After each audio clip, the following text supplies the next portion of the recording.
Jubal's second date update. You know, normally an escape room would be a bad thing on a first date. I would go with always, not normally. Unless you're the person who put your date in the escape room, then you're probably having a good date and they're having a bad one. Either way, escape room always sounds kind of weird to me for a first date. Yeah, extremely. But that's exactly where Nick took his date, Taylor, and now she's not calling him back. Yeah, because no one can get a hold of her. What is going on? Nick, that's really all you put in your email, and I don't know what an escape room is. Do I need to alert the authorities? No, they're actually amazing. Wait, what's amazing? Escape rooms. What is an escape room? It sounds like you have some girl handcuffed in your basement to me. No, it's not like that. An escape room is basically a game that you play with like 8 to 10 people. You go inside, they lock the door behind you, and there are clues that you have to figure out in order to get out. Okay. That's a lot more innocent than what I thought you were originally emailing about. Yeah, it's a little nerdy if you think about it. You have to solve clues in succession, and once you solve one, it opens up the clues to another, and another puzzle, and so on and so forth. And finally, within this like 45 minutes to an hour time, you get to get out. So did you meet this girl at the escape room, or did you meet her somewhere else and tell her you were going to take her to an escape room? So I had about 8 of my buddies who were going to go, and one of my good friends has a girlfriend who was like, I want to do that, and brought one of her girlfriends. So unexpectedly, I thought it was just going to be 8 of us. It was 10, and that's where I met Taylor, in the middle of the escape room. Oh, sounds sexy. I mean, it is kind of like today's version of laser tag is kind of what it is, right? Yeah, a little bit. All right, so how was the chemistry with you guys while you're trying to escape the room? Was she crying? Were you crying? We're never going to get out. There was a lot of panic, but I really was attracted to her immediately. She had this like amazing laugh, and she like jumped straight into it. Like, you can't be shy in these things. You got to be bold and really like go after things. And she was so energetic about it. We kind of like went off in our own like nerd way and started solving more puzzles than most people. So okay, and I mean, was it clear that you were into her, that you were hitting on her? I think so. Yeah, I was definitely like zooming in on like just hanging out with her. So you cornered her in an escape room. I locked her up, basically. Yeah. That was the only option.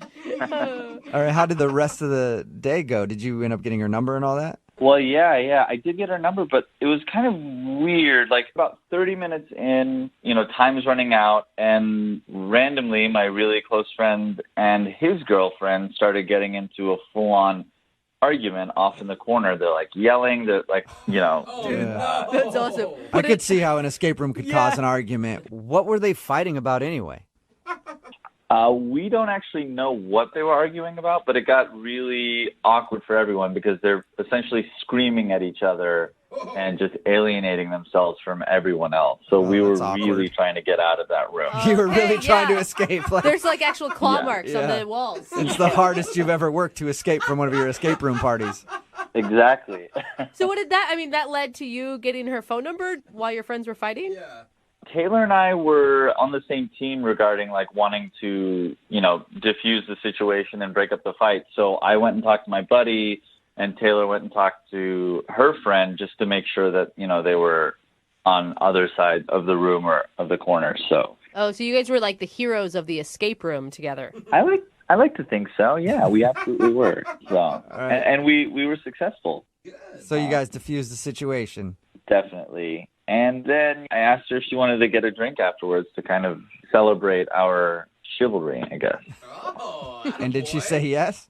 She did, yeah. We actually ended up going and getting a drink pretty close by, and we kind of bonded over the fight. And the two of us were talking about how we would never do anything like that in public, and like we're kind of like embarrassed that they would even do that. So basically you were saying, if we were a couple, we'd never be like that couple. They suck. Basically. Yeah, exactly. All right, did you end with a kiss? We didn't end with a kiss. She said she had to leave because she works early. So I just thought like it wasn't necessarily a date, so I wasn't sure if it was appropriate to kiss her on the first date. So. And how many times have you tried to call her since your little escape room fiasco? I've called her like 2 or 3 times now. And nothing. Nothing, no. I even like talked to my buddy to see what was going on. He was trying to stay out of it. And he was like, this is all on you. You figure it out. So Wow, good friend. Yeah, no kidding. Yeah, I don't know why that chick won't call you back. Dude, figure it out yourself. By the way, can you help me out with my argument with my girlfriend? got it. All right, well, we'll play a song, come back, call her, and get your second date update, all right? All right, thanks. Okay, I'm already a better friend than yours. All right, hang on. Moving 92.5. Brooke and Jubal in the mornings. Second date update. You guys ever remember the game 7 Minutes in Heaven? Oh, yeah. People would play Heck that yeah. as kids. I never played it. I had this uncle that was always trying to get me to do it, but I always said no. I'm glad you did. It's a party game where people lock themselves in the closet for 7 minutes and whatever happens, happens, I guess. I know I never really did actually play it as a kid. That's because I had a bad childhood. But could have been because of that uncle. Who knows? All these are different stories for different times. Yeah, or What we're therapy. talking about right now is the second date update. And Nick, who's on the phone to do a second date update right now, played a really long game of 7 Minutes in Heaven with the girl he wants to call today because they were locked for like 45 minutes in an escape room together. I think that's kind of similar, right, Nick? Oh, yeah, definitely. Yeah, except for there's a group of people with you. Yeah, right? Which makes it a little bit more awkward. Yeah, a little bit, yeah. If you're just joining us for the second date update today, Nick is on the phone, and he met the girl he wants to call today in an escape room. I guess that's where a group of people get together, and then they play games to try to figure out how to escape from a room and see if they can do it in a certain amount of time. They met there, and then there was an awkward moment when a couple of their friends got in a fight with each other, a boyfriend and girlfriend, and then the two of them, Nick and Taylor, went over and saved the day and talked them down. And then ended up at drinks, had a few drinks, some laughs, and then Taylor left, and now she's not calling Nick back, and he has no idea why. You can't think of anything that you did wrong or that would have been awkward besides that fight? Yeah, no, other than the fight. We had a really, really fun time, and we clicked. All right, well, I'll dial her phone number right now, see if we can get her on the phone and get your second date update. You ready? Yeah.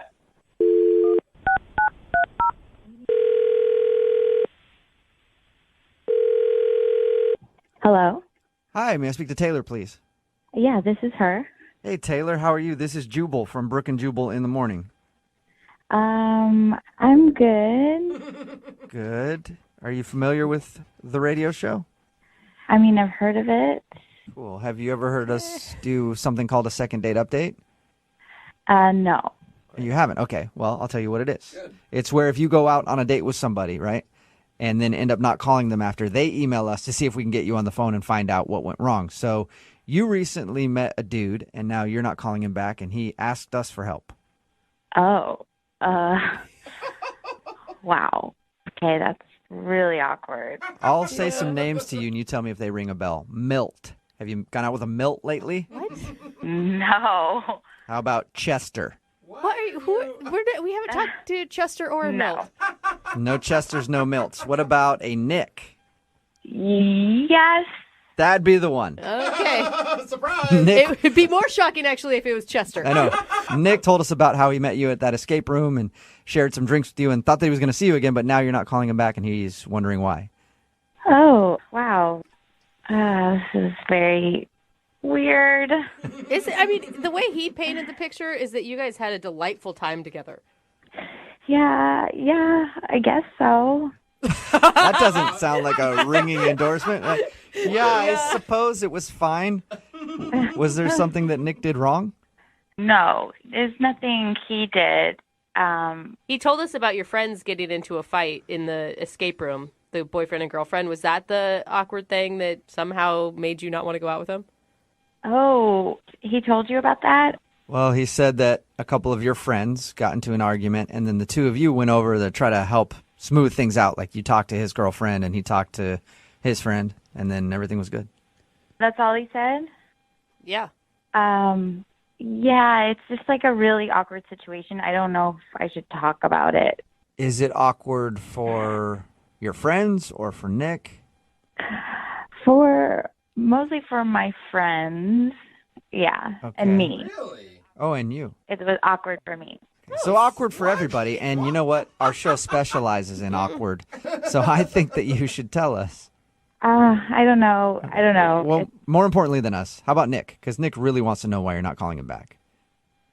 Okay, the thing is, like, I kind of lied to Nick when I was out with him You Whoa. lied to him about what? about why our friends were fighting. Well, Okay. didn't he know why they were fighting? No, he did not. So why were they fighting? Like, for real, not the lie part.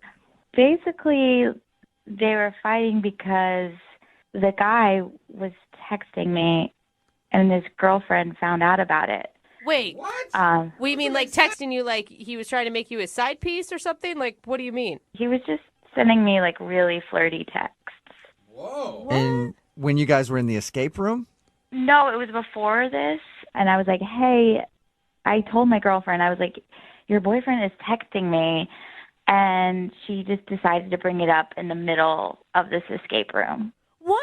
Oh my God. I have so many questions, but one is why on earth would you ever agree to go into an escape room with a boyfriend who's hitting on you and his girlfriend? I don't, that's a good question. I don't know. It was Yeah. a bad, Looking back on it, it's probably not a good idea. No! yeah, it was a bad decision. So they were arguing about you. Yeah. But what does that have to do with Nick and why you wouldn't be calling Nick back? I just don't want to get in a relationship where our friends are like arguing and I'm the cause of it. I just want to stay away from all of it. Oh, it sounds like so much good drama, though, doesn't it? Not for me. I'm kidding. Speaking of good drama, Nick is actually on the phone listening to this conversation and wants to talk to you. What? Are you serious? Yeah, I am, unless he's hung up. Nick, are you there? Yeah. Hey, Taylor. Hello. Hey. How's it going? Oh, fine. This is awkward. Yeah, everything's fine. You knew why they were fighting? And it was all because of you? Yeah, pretty much. Yeah. Why did you feel like you had to lie to me? I feel like we had a good time. Like, I just didn't want to involve you more than you already were involved because it was just so weird. And Nick, don't you think that's a positive thing? I mean, like, for once she was trying to, like, tamp down the drama instead of bring it up. yeah, I guess. It's just still a little suspicious. Yeah. Suspicious. What do you mean suspicious? I don't know. I mean, I don't know how you guys met. Like, are you guys still texting at all? And, like, is it still happening? No, we are not texting. No, Snapchatting? I do not. Using that None one. of the above. Oh, okay. And you were never texting with him, right? You were just a recipient. Yeah, I in no way encouraged him. Well, how can I know that you're telling the truth about all this? My buddy wouldn't just come on to you for no reason. Like, you would have had to have done something or encouraged it. What? Right? Okay, we're talking about Dan. Of course he would. That guy's a pervert. Dan is not a perv. I've known him for like 15 years. Like, we've been through a lot together. He can be a little wild, but he's definitely not a pervert in any way. And he's like really faithful. Think about it. The girlfriend was yelling at the boyfriend. If the girlfriend thought that Taylor was involved, she would also be yelling at Taylor. Exactly. Thank you. That's not part of a girl code. No, No. That just seems the way it is. Whenever somebody cheats, they always blame the person who their significant other cheated on with. Totally. Like, their significant other had nothing to do with it. I agree there. She'd probably be yelling at Taylor more than her boyfriend. Dan the pervert or whatever his name is. He's not a pervert. If I showed you some of the things he's been texting me, you would say something different. Oh, really? Eggplant emoji. So let me get this straight. You're saying you've never flirted with him. You've never encouraged him to, like, keep texting you, and you guys have never, like, hooked up or done anything? Like, you're the innocent person in this whole thing? Yes, that is what I'm telling you. And Nick, it sounds like you're trying to, like, pin her down and attack her for causing the drama. It just is, I've known Dan for so long. It just seems so weird that this would be happening. I don't know. I don't know what to think about it. I am telling you the truth. Your friend is a creep. He's been texting me. His girlfriend got mad. I have nothing to do with it. I want to be completely out of it. I don't want to be involved. Is that why you were so anxious to get out of the escape room? Yes, I did not want to be around them. It was like a mistake that I went there. Oh. Not a total mistake, right? Oh, there we go. The So tune you- is changing. All right, Nick's still in. Hey, Taylor, would you like to go on a second date with Nick? We will pay for it. I'm going to have to say no because the situation is just too weird right now, and I need to wait till everything blows over. I don't know what this has to do with you and I. Like, their problems are their problems. And I think you and I should focus on us and see, like, you know, what we could be. Because we did have a good time. You can't deny that. I mean, we had a good time. I just can't. It's just too weird right now. Taylor, I know there's all this drama going on between our friends, but I think there's something here, and that should be enough for us to go out again. Yeah. I think that means no. It's just too weird. Dang. I just think there could be something here. I mean, really, it sounds like everything just boils down to this other couple fighting. Don't you think that will blow over eventually, and then you guys could go out? I just still have to say no. No for now, right? Yes, no for now. Okay. So there's a chance at some point. Maybe one day. All right. Oh, yeah, Yay! maybe one I've never been day. so happy at the end of a second date. Brooke and Jubal in the morning. Text message at 78592 says, poor guy started sounding really desperate at the end. And he actually really did. If you missed today's second date update, Nick wanted to call this girl named Taylor. They went to an escape room. I guess it's a room where you try to get out of it with a bunch of friends or whatever. And he was like bonding with this girl. And then a couple of their friends got in a fight. And that's when things got awkward. Yeah. We got her on the phone and found out the reason she wasn't calling back was because they were fighting, their friends, because the dude in that relationship was texting her, who also happens to be one of his friends. I hope you're following along. Yeah.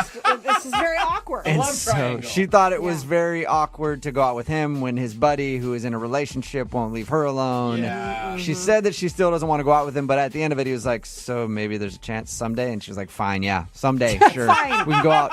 And then he was like, sweet. So Yes, small victory. good. There's a little tiny victory in today's second date update. Remember, if you want to do a second date update, all you have to do is email the show, and we will call the person who didn't call you back. Move at 92.5.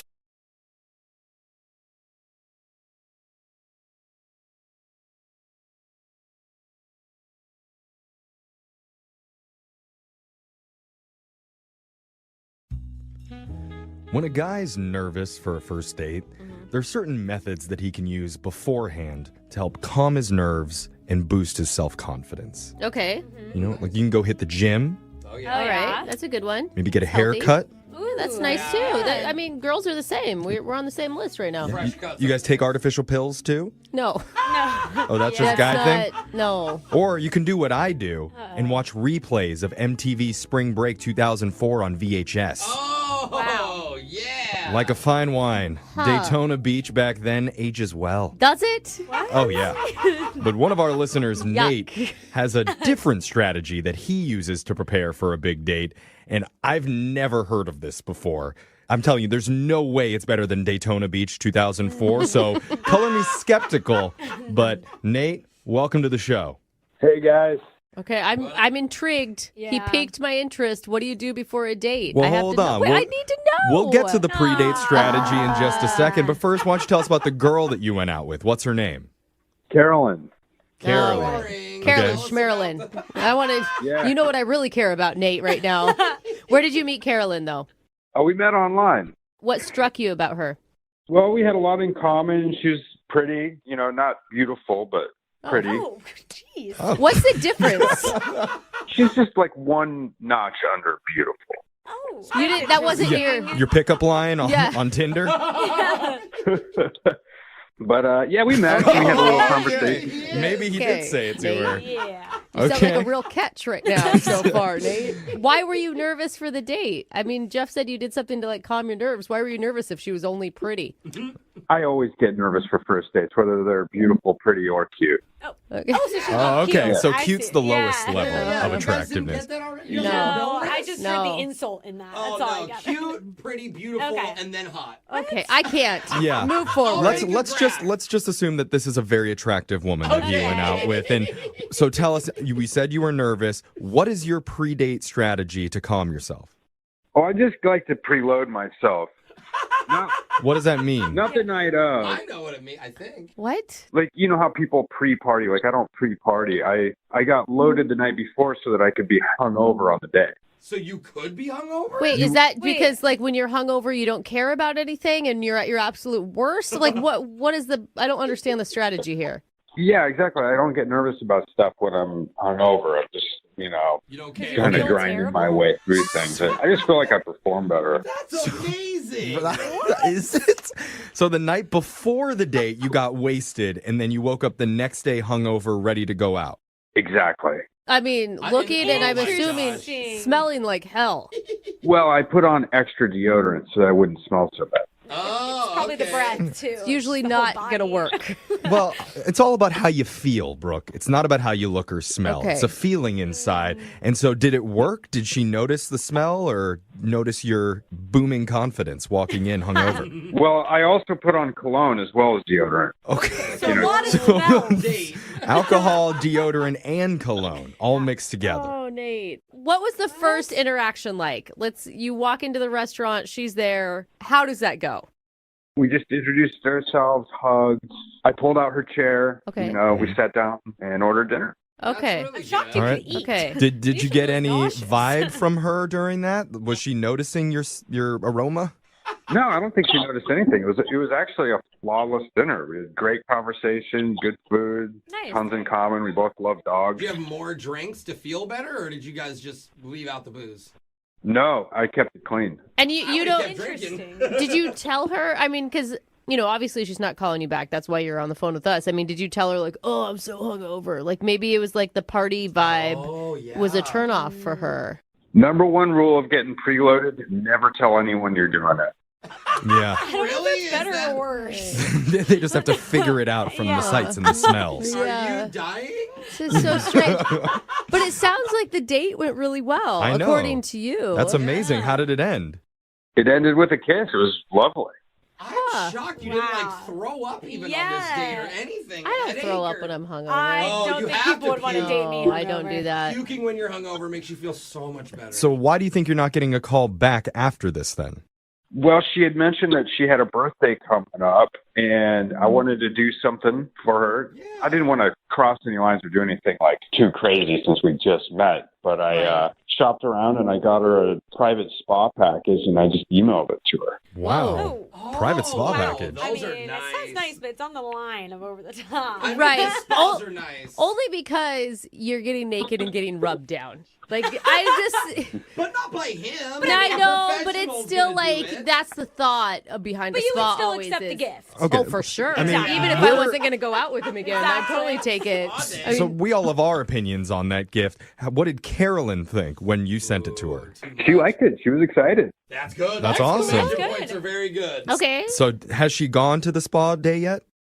She went, but she didn't thank me for it, and like, What? I was worried that maybe something strange had happened, but like the place had really good reviews. It didn't seem like one of those places that you hear about on the news. Or See, that's what I something like that. thought. I'm like, he sent her to a bad spa.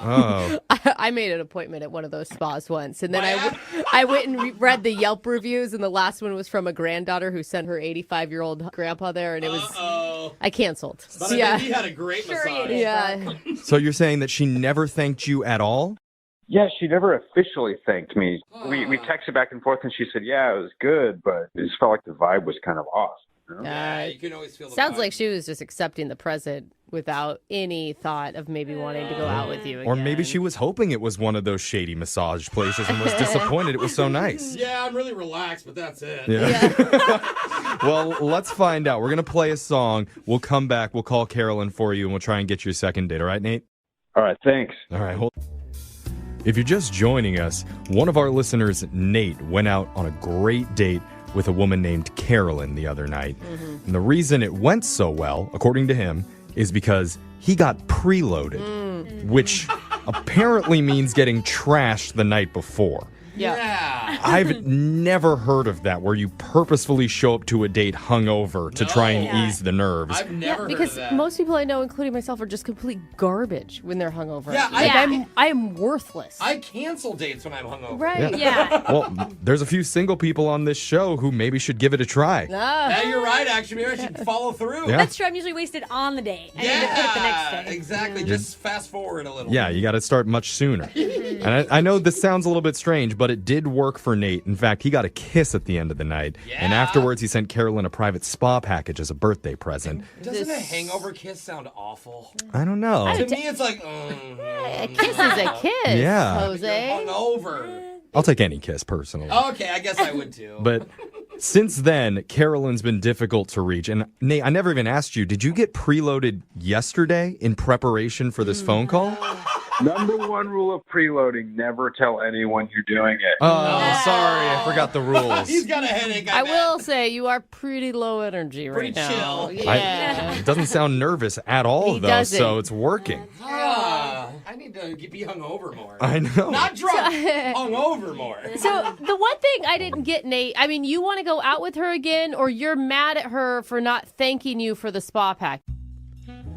When a guy's nervous for a first date, there's certain methods that he can use beforehand to help calm his nerves and boost his self-confidence. Okay. You know, like you can go hit the gym, Oh, All yeah. right. That's a good one. maybe get a Healthy. haircut. Ooh, that's nice, too. I mean, girls are the same. We're on the same list right now. Fresh cuts. You guys take artificial pills too? No. Oh, that's just That's guy thing? not, no. Or you can do what I do and watch replays of MTV Spring Break 2004 on VHS. Oh, yeah. Like a fine wine, Daytona Beach back then ages well. Does it? Oh, yeah. But one of our listeners, Nate, has a different strategy that he uses to prepare for a big date. And I've never heard of this before. I'm telling you, there's no way it's better than Daytona Beach 2004. So color me skeptical. But Nate, welcome to the show. Hey, guys. Okay, I'm intrigued. He Yeah. piqued my interest. What do you do before a date? Well, I have hold to know. on. Wait, We'll- I need to know. We'll get to the pre-date strategy in just a second. But first, why don't you tell us about the girl that you went out with? What's her name? Carolyn. Carolyn. Boring. Carolyn Okay. Schmerlin. I want to. Yeah. You know what I really care about, Nate, right now. Where did you meet Carolyn, though? Oh, we met online. What struck you about her? Well, we had a lot in common. She was pretty, not beautiful, but pretty. Oh, jeez. What's the difference? She's just like one notch under beautiful. Oh, You didn't. That wasn't Your pickup line on, Yeah. on Tinder? But yeah, we met. We had a little conversation. Maybe he Okay, did say it to Nate. her. yeah. You sound Okay. like a real catch right now so far, Nate. Why were you nervous for the date? I mean, Jeff said you did something to like calm your nerves. Why were you nervous if she was only pretty? I always get nervous for first dates, whether they're beautiful, pretty, or cute. Okay. Oh, so she's Oh, not okay. cute. So I cute's see. the lowest Yeah. level Yeah. of You guys didn't attractiveness. get that already? No. No, I just heard No. the insult in that. Oh, That's all I no. got. Cute, pretty, beautiful, Okay. and then hot. Okay, I can't. Yeah. Move forward. Let's just assume that this is a very attractive woman that you went out with. And so tell us, we said you were nervous. What is your pre-date strategy to calm yourself? Oh, I just like to preload myself. Not, What does that mean? not the night of. I know what it means, I think. What? Like, you know how people pre-party? Like, I don't pre-party. I got loaded the night before so that I could be hungover on the day. So you could be hungover? Wait, is that because like when you're hungover you don't care about anything and you're at your absolute worst? Like what is the I don't understand the strategy here. Yeah, exactly. I don't get nervous about stuff when I'm hungover. I'm just, You don't care. kind of feel grinding terrible. my way through things. I just feel like I perform better. That's amazing. Is it? So the night before the date, you got wasted, and then you woke up the next day hungover, ready to go out. Exactly. I mean, looking and I'm assuming Interesting. smelling like hell. Well, I put on extra deodorant so that I wouldn't smell so bad. Oh, Probably the okay. breath, too. It's usually The whole not going to body. work. Well, it's all about how you feel, Brooke. It's not about how you look or smell. Okay. It's a feeling inside. And so did it work? Did she notice the smell or notice your booming confidence walking in hungover? Well, I also put on cologne as well as deodorant. Okay. So a lot of smells. Date. Alcohol, deodorant, and cologne all mixed together. Oh, Nate. What was the first interaction like? You walk into the restaurant, she's there. How does that go? We just introduced ourselves, hugged. I pulled out her chair. Okay. We sat down and ordered dinner. Okay. That's really I'm shocked good. you All could right. eat. Okay. Did you get any nauseous. vibe from her during that? Was she noticing your aroma? No, I don't think she noticed anything. It was actually a flawless dinner. We had great conversation, good food, Nice. tons in common. We both love dogs. Do you have more drinks to feel better, or did you guys just leave out the booze? No, I kept it clean. And you I don't kept drinking. Interesting. did you tell her? I mean, because obviously she's not calling you back. That's why you're on the phone with us. I mean, did you tell her like, oh, I'm so hungover? Like maybe it was like the party vibe was a turnoff for her. Number one rule of getting preloaded, never tell anyone you're doing it. Yeah. I don't know if that's better or worse. They just have to figure it out from the sights and the smells. Yeah. Are you dying? This is so strange. But it sounds like the date went really well, I know. according to you. That's amazing. How did it end? It ended with a kiss. It was lovely. I'm shocked you didn't like throw up even on this date or anything. I don't At throw up Anchor. when I'm hungover. I Oh, don't you think have people to would want to puke. date me. No, I don't do hungover. that. Puking when you're hungover makes you feel so much better. So why do you think you're not getting a call back after this then? Well, she had mentioned that she had a birthday coming up, and I wanted to do something for her. Yeah. I didn't want to cross any lines or do anything like too crazy since we just met, but I shopped around and I got her a private spa package, and I just emailed it to her. Wow. Oh. Private spa package. Those I mean, are it nice. sounds nice, but it's on the line of over the top. I mean, Right. the spas are nice. Only because you're getting naked and getting rubbed down. Like, I just... But not by him. But I A know, but professional's it's still gonna do like, it. that's the thought behind But a you spa would still always accept is. the gift. Okay. Oh, for sure. I mean, Even if I wasn't going to go out with him again, I'd totally take it. I So mean, we all have our opinions on that gift. What did Carolyn think when you sent it to her? She liked it. She was excited. That's good. That's awesome. Exclamation That's points good. are very good. okay. So has she gone to the spa day yet? She went, but she didn't thank me for it, and like, What? I was worried that maybe something strange had happened, but like the place had really good reviews. It didn't seem like one of those places that you hear about on the news. See, that's what I thought. I'm like, he sent her to a bad spa. Oh. I made an appointment at one of those spas once, and then I went and read the Yelp reviews, and the last one was from a granddaughter who sent her 85-year-old grandpa there, and it was... Uh-oh. I canceled. But I bet he had a great Sure you massage. did. Yeah. So you're saying that she never thanked you at all? Yeah, she never officially thanked me. We texted back and forth, and she said, yeah, it was good, but it just felt like the vibe was kind of off. Yeah, you can always feel the Sounds vibe. like she was just accepting the present without any thought of maybe wanting to go out with you again. Or maybe she was hoping it was one of those shady massage places and was disappointed it was so nice. Yeah, I'm really relaxed, but that's it. Yeah. Well, let's find out. We're going to play a song. We'll come back. We'll call Carolyn for you, and we'll try and get you a second date. All right, Nate? All right, thanks. All right, hold. If you're just joining us, one of our listeners, Nate, went out on a great date with a woman named Carolyn the other night.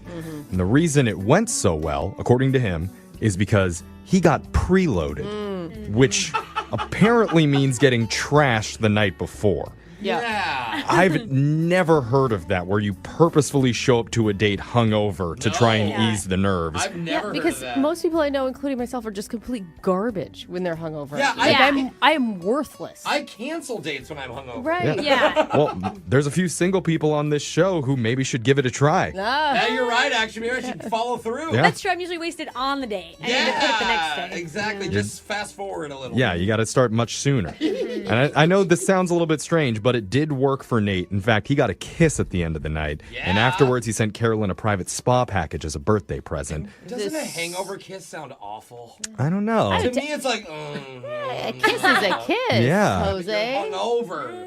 I'll take any kiss, personally. Okay, I guess I would too. But since then, Carolyn's been difficult to reach. And Nate, I never even asked you, did you get preloaded yesterday in preparation for this phone call?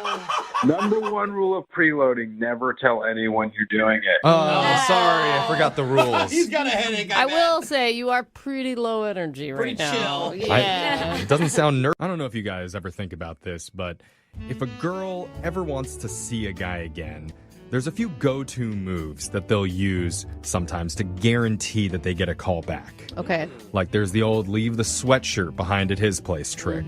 Oh. And then when it happens by accident, you're like, oh, now I just have to say goodbye to it. Or you fake like you sent a text to the wrong number. You know, like, oops, oh, sorry, I didn't mean to send it to you, but hey, now that we're talking. Hey, you. It's not a bad move. And then, of course, there's leaving a positive pregnancy test in the wastebasket of his bathroom. Whoa. That's like entrapment or something. Well, no, he's definitely want to call you, and he's probably going to have some questions and maybe want to meet up again. Let's hope. Yeah. Or he leaves town and he's a terrible father. Well, I'm just saying the last thing you want to do is be honest. Okay, or the last thing you want to do is fake a pregnancy. I don't know. You always want to be honest, Jeff. I'm saying, just try it. It works. And the guy in today's phone call thinks his date may have tried a little cat and mouse game with him to end up back at his place. And he was completely cool with it. His name is Nate. So what's up, Nate? Tell us about the girl that you want us to call today. What's her name? Her name is Chanel. Okay. Ooh, Chanel. Very fancy, high end. Where did you meet Chanel? Me and a group of friends, we got word of a spot up in the mountains, and we went up there. We spent a couple days. You got word of a spot up in the mountains? That sounds like in high school when I used to go to keggers in the woods. Like, is that what you're talking about? Yeah, it's definitely a party spot. It's like a little touristy area. There's good bars there, good restaurants. Okay. Nice. It's a little mountain town. Yeah, okay. Got you. It sounded like it was some secret meeting out in the woods. Someone's like, dude, these are the GPS coordinates. Just meet us there, Yeah. okay? But Chanel, she ended up being up there with a group of friends as well. So we ran into each other, my group of guy friends, group of girlfriends. Mm-hmm. Right. So we end up pretty much, by definition, hooking up that night. What do you mean by definition? What definition do you have? Well, some people might have different definitions of hooking up. So what's yours? Well, are we the home run? Are we where are we at? We're asking you. No, I don't understand your analogies. I hit a home run. That's we'll leave it at that. Okay. Okay, All right. that's fine. Let's move on. So after you hooked up, is that what happened? Well, we're pretty much from the same town. So we ended up kind of exchanging numbers, and, I got back home, gave her a call. Well, we chatted for a bit, and then we kind of set up a time and a date to go out and hang out. So Okay, so how was that? So we went out to a small place, kind of an outdoor bar, fire pit, kind of relaxing, nothing uptight or anything. Okay. Yeah. And what was your interaction with her like? Did you guys connect? Yes. So hung out, had a couple drinks. We got to know each other a little better through talking to each other. Oh, that's good. That's nice. There's a positive. Okay. So it got around like 10 o'clock. We got back to her place. I was dropping her off. And, I'm going to wait until she gets inside so I can kind of see her door from where I am in the truck at her apartment building. She's not getting in. So she comes back down, and she says she's locked out. Oh, you think that's an excuse? Yeah, well, I don't know. I mean, she had two roommates. She said both of them weren't home. Both of them weren't answering their phone. So I'm kind of like, I see where this is going. I don't know, man. I mean, if you're a girl, wouldn't you think your roommates would Nate, it doesn't have anything to do with her being locked out. She wants to hook up with you, man, and you didn't ask her. You already hooked up once. She assumed, dude. I mean, that's the assumption, right? Yeah. Like, if you've already done it once, you're going to do it again. Well, we didn't really hook up. We just, we hooked up, remember? Oh, right. Now I'm more confused again. Okay. I don't know. So what break happened? down the door to her apartment? No, I mean, I just said, hey, you could come stay with me. It's not a problem. So, I have an air mattress that I take camping that you can sleep on. So. Oh, air mattress, bro. Come on. Wait, Nate, I mean, that's cool. Like, I think that's fine that you guys don't want to hook up, or hook up. I don't know which one. I didn't want to impose just because we had hooked up in the past. That's considerate. And, did she agree to that? Yeah, she came back, and, we watched a little TV, but we were tired. Blew up the air mattress, turned the TV off, and then just kind of went to sleep. And I went in my room, and that was it. Was your place clean? Yeah, I mean, I wish I knew she was coming over. Yeah, I got you. Yeah, But it wasn't a mess. Yeah. How did this whole encounter end? I woke up the next morning, and she's gone. Huh. So she called an Uber or one of her roommates or something to come pick her up. She must have. But I go where she was sleeping, where the air mattress is flat. Oh, my God. You gave her a mattress with a hole in it? I mean, I had that air mattress for like at least 3 years. I take it camping. It's a queen size air mattress. The thing is very expensive. Nice. Okay. So I'm like looking at it, and I'm like, did she pull the plug on it? There's a hole in it. Oh, no. Yeah, it's an air mattress. Like, to have one for 3 years is amazing. Oh. Yeah, but this is a luxury air Yeah, it's mattress. a Gucci air mattress, Brooke. Sorry. Dude, it was like $200. Dang. Wow. So wait, what are you saying? Like, you're sad that she had to sleep on the floor instead of an air mattress, or are you sad that? No, I'm kind of pissed about the air mattress, to be honest with you. Okay. What? So are we calling her now so she can reimburse you for the air mattress, or do you actually want to see her again? Well, first I want to ask her what happened with the air mattress. Got it. Was Okay. it her fault or yours? And then maybe get another date? I don't know. That hole is kind of suspicious. You are a strange man.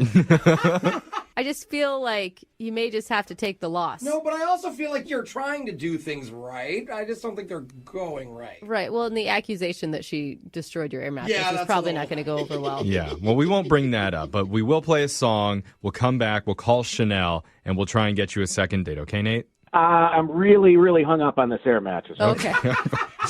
Hold on, we'll that. do it after this. All right, if you're just tuning in for the second date, we're speaking to a modern-day Lancelot. A true charlatan of chivalry. His name is Nate. He met a fair maiden named Chanel on holiday atop a mountain Magical. where they engaged in some old-fashioned buggery. Oh. And after that trip, they went on a date back home again, where he drove her to a bar in his lifted pickup truck. A lifted white horse? Yes. No? At the end of the night, she did get locked out of her apartment, and like a true gentleman, he offered to let her sleep on the floor of his living room No. on a $200 air mattress. Yeah. The next morning was very upsetting for Nate because not only was Chanel gone, but his mattress was popped. A luxury mattress. And where did Chanel go? Is that right, Nate? Look, I could pick up the sarcasm in your voice, but I really want to get to the bottom of the air mattress ordeal. So So do we? Me too. Well, I think where you went wrong is the true gentleman move is to offer her your bed and you sleep on the couch. yeah, but I thought that would make her feel uncomfortable being in a strange bed in a strange room all by herself. You know, So you think she took that anger out on your air mattress? I really want to make accusations, but I'm suspicious now. Okay. Okay. All right. Well, let's get to the bottom of this mystery. We're going to call Chanel right now. And maybe get him a date. Well, let's More important. let's figure out the important stuff first. What did she do to your poor, helpless mattress? I'll tell you right now, she gets another date with me if we can get to the bottom of this. Ooh, Okay. she All has right. to earn it. All right. I like it. All right, let's find out. Here we go.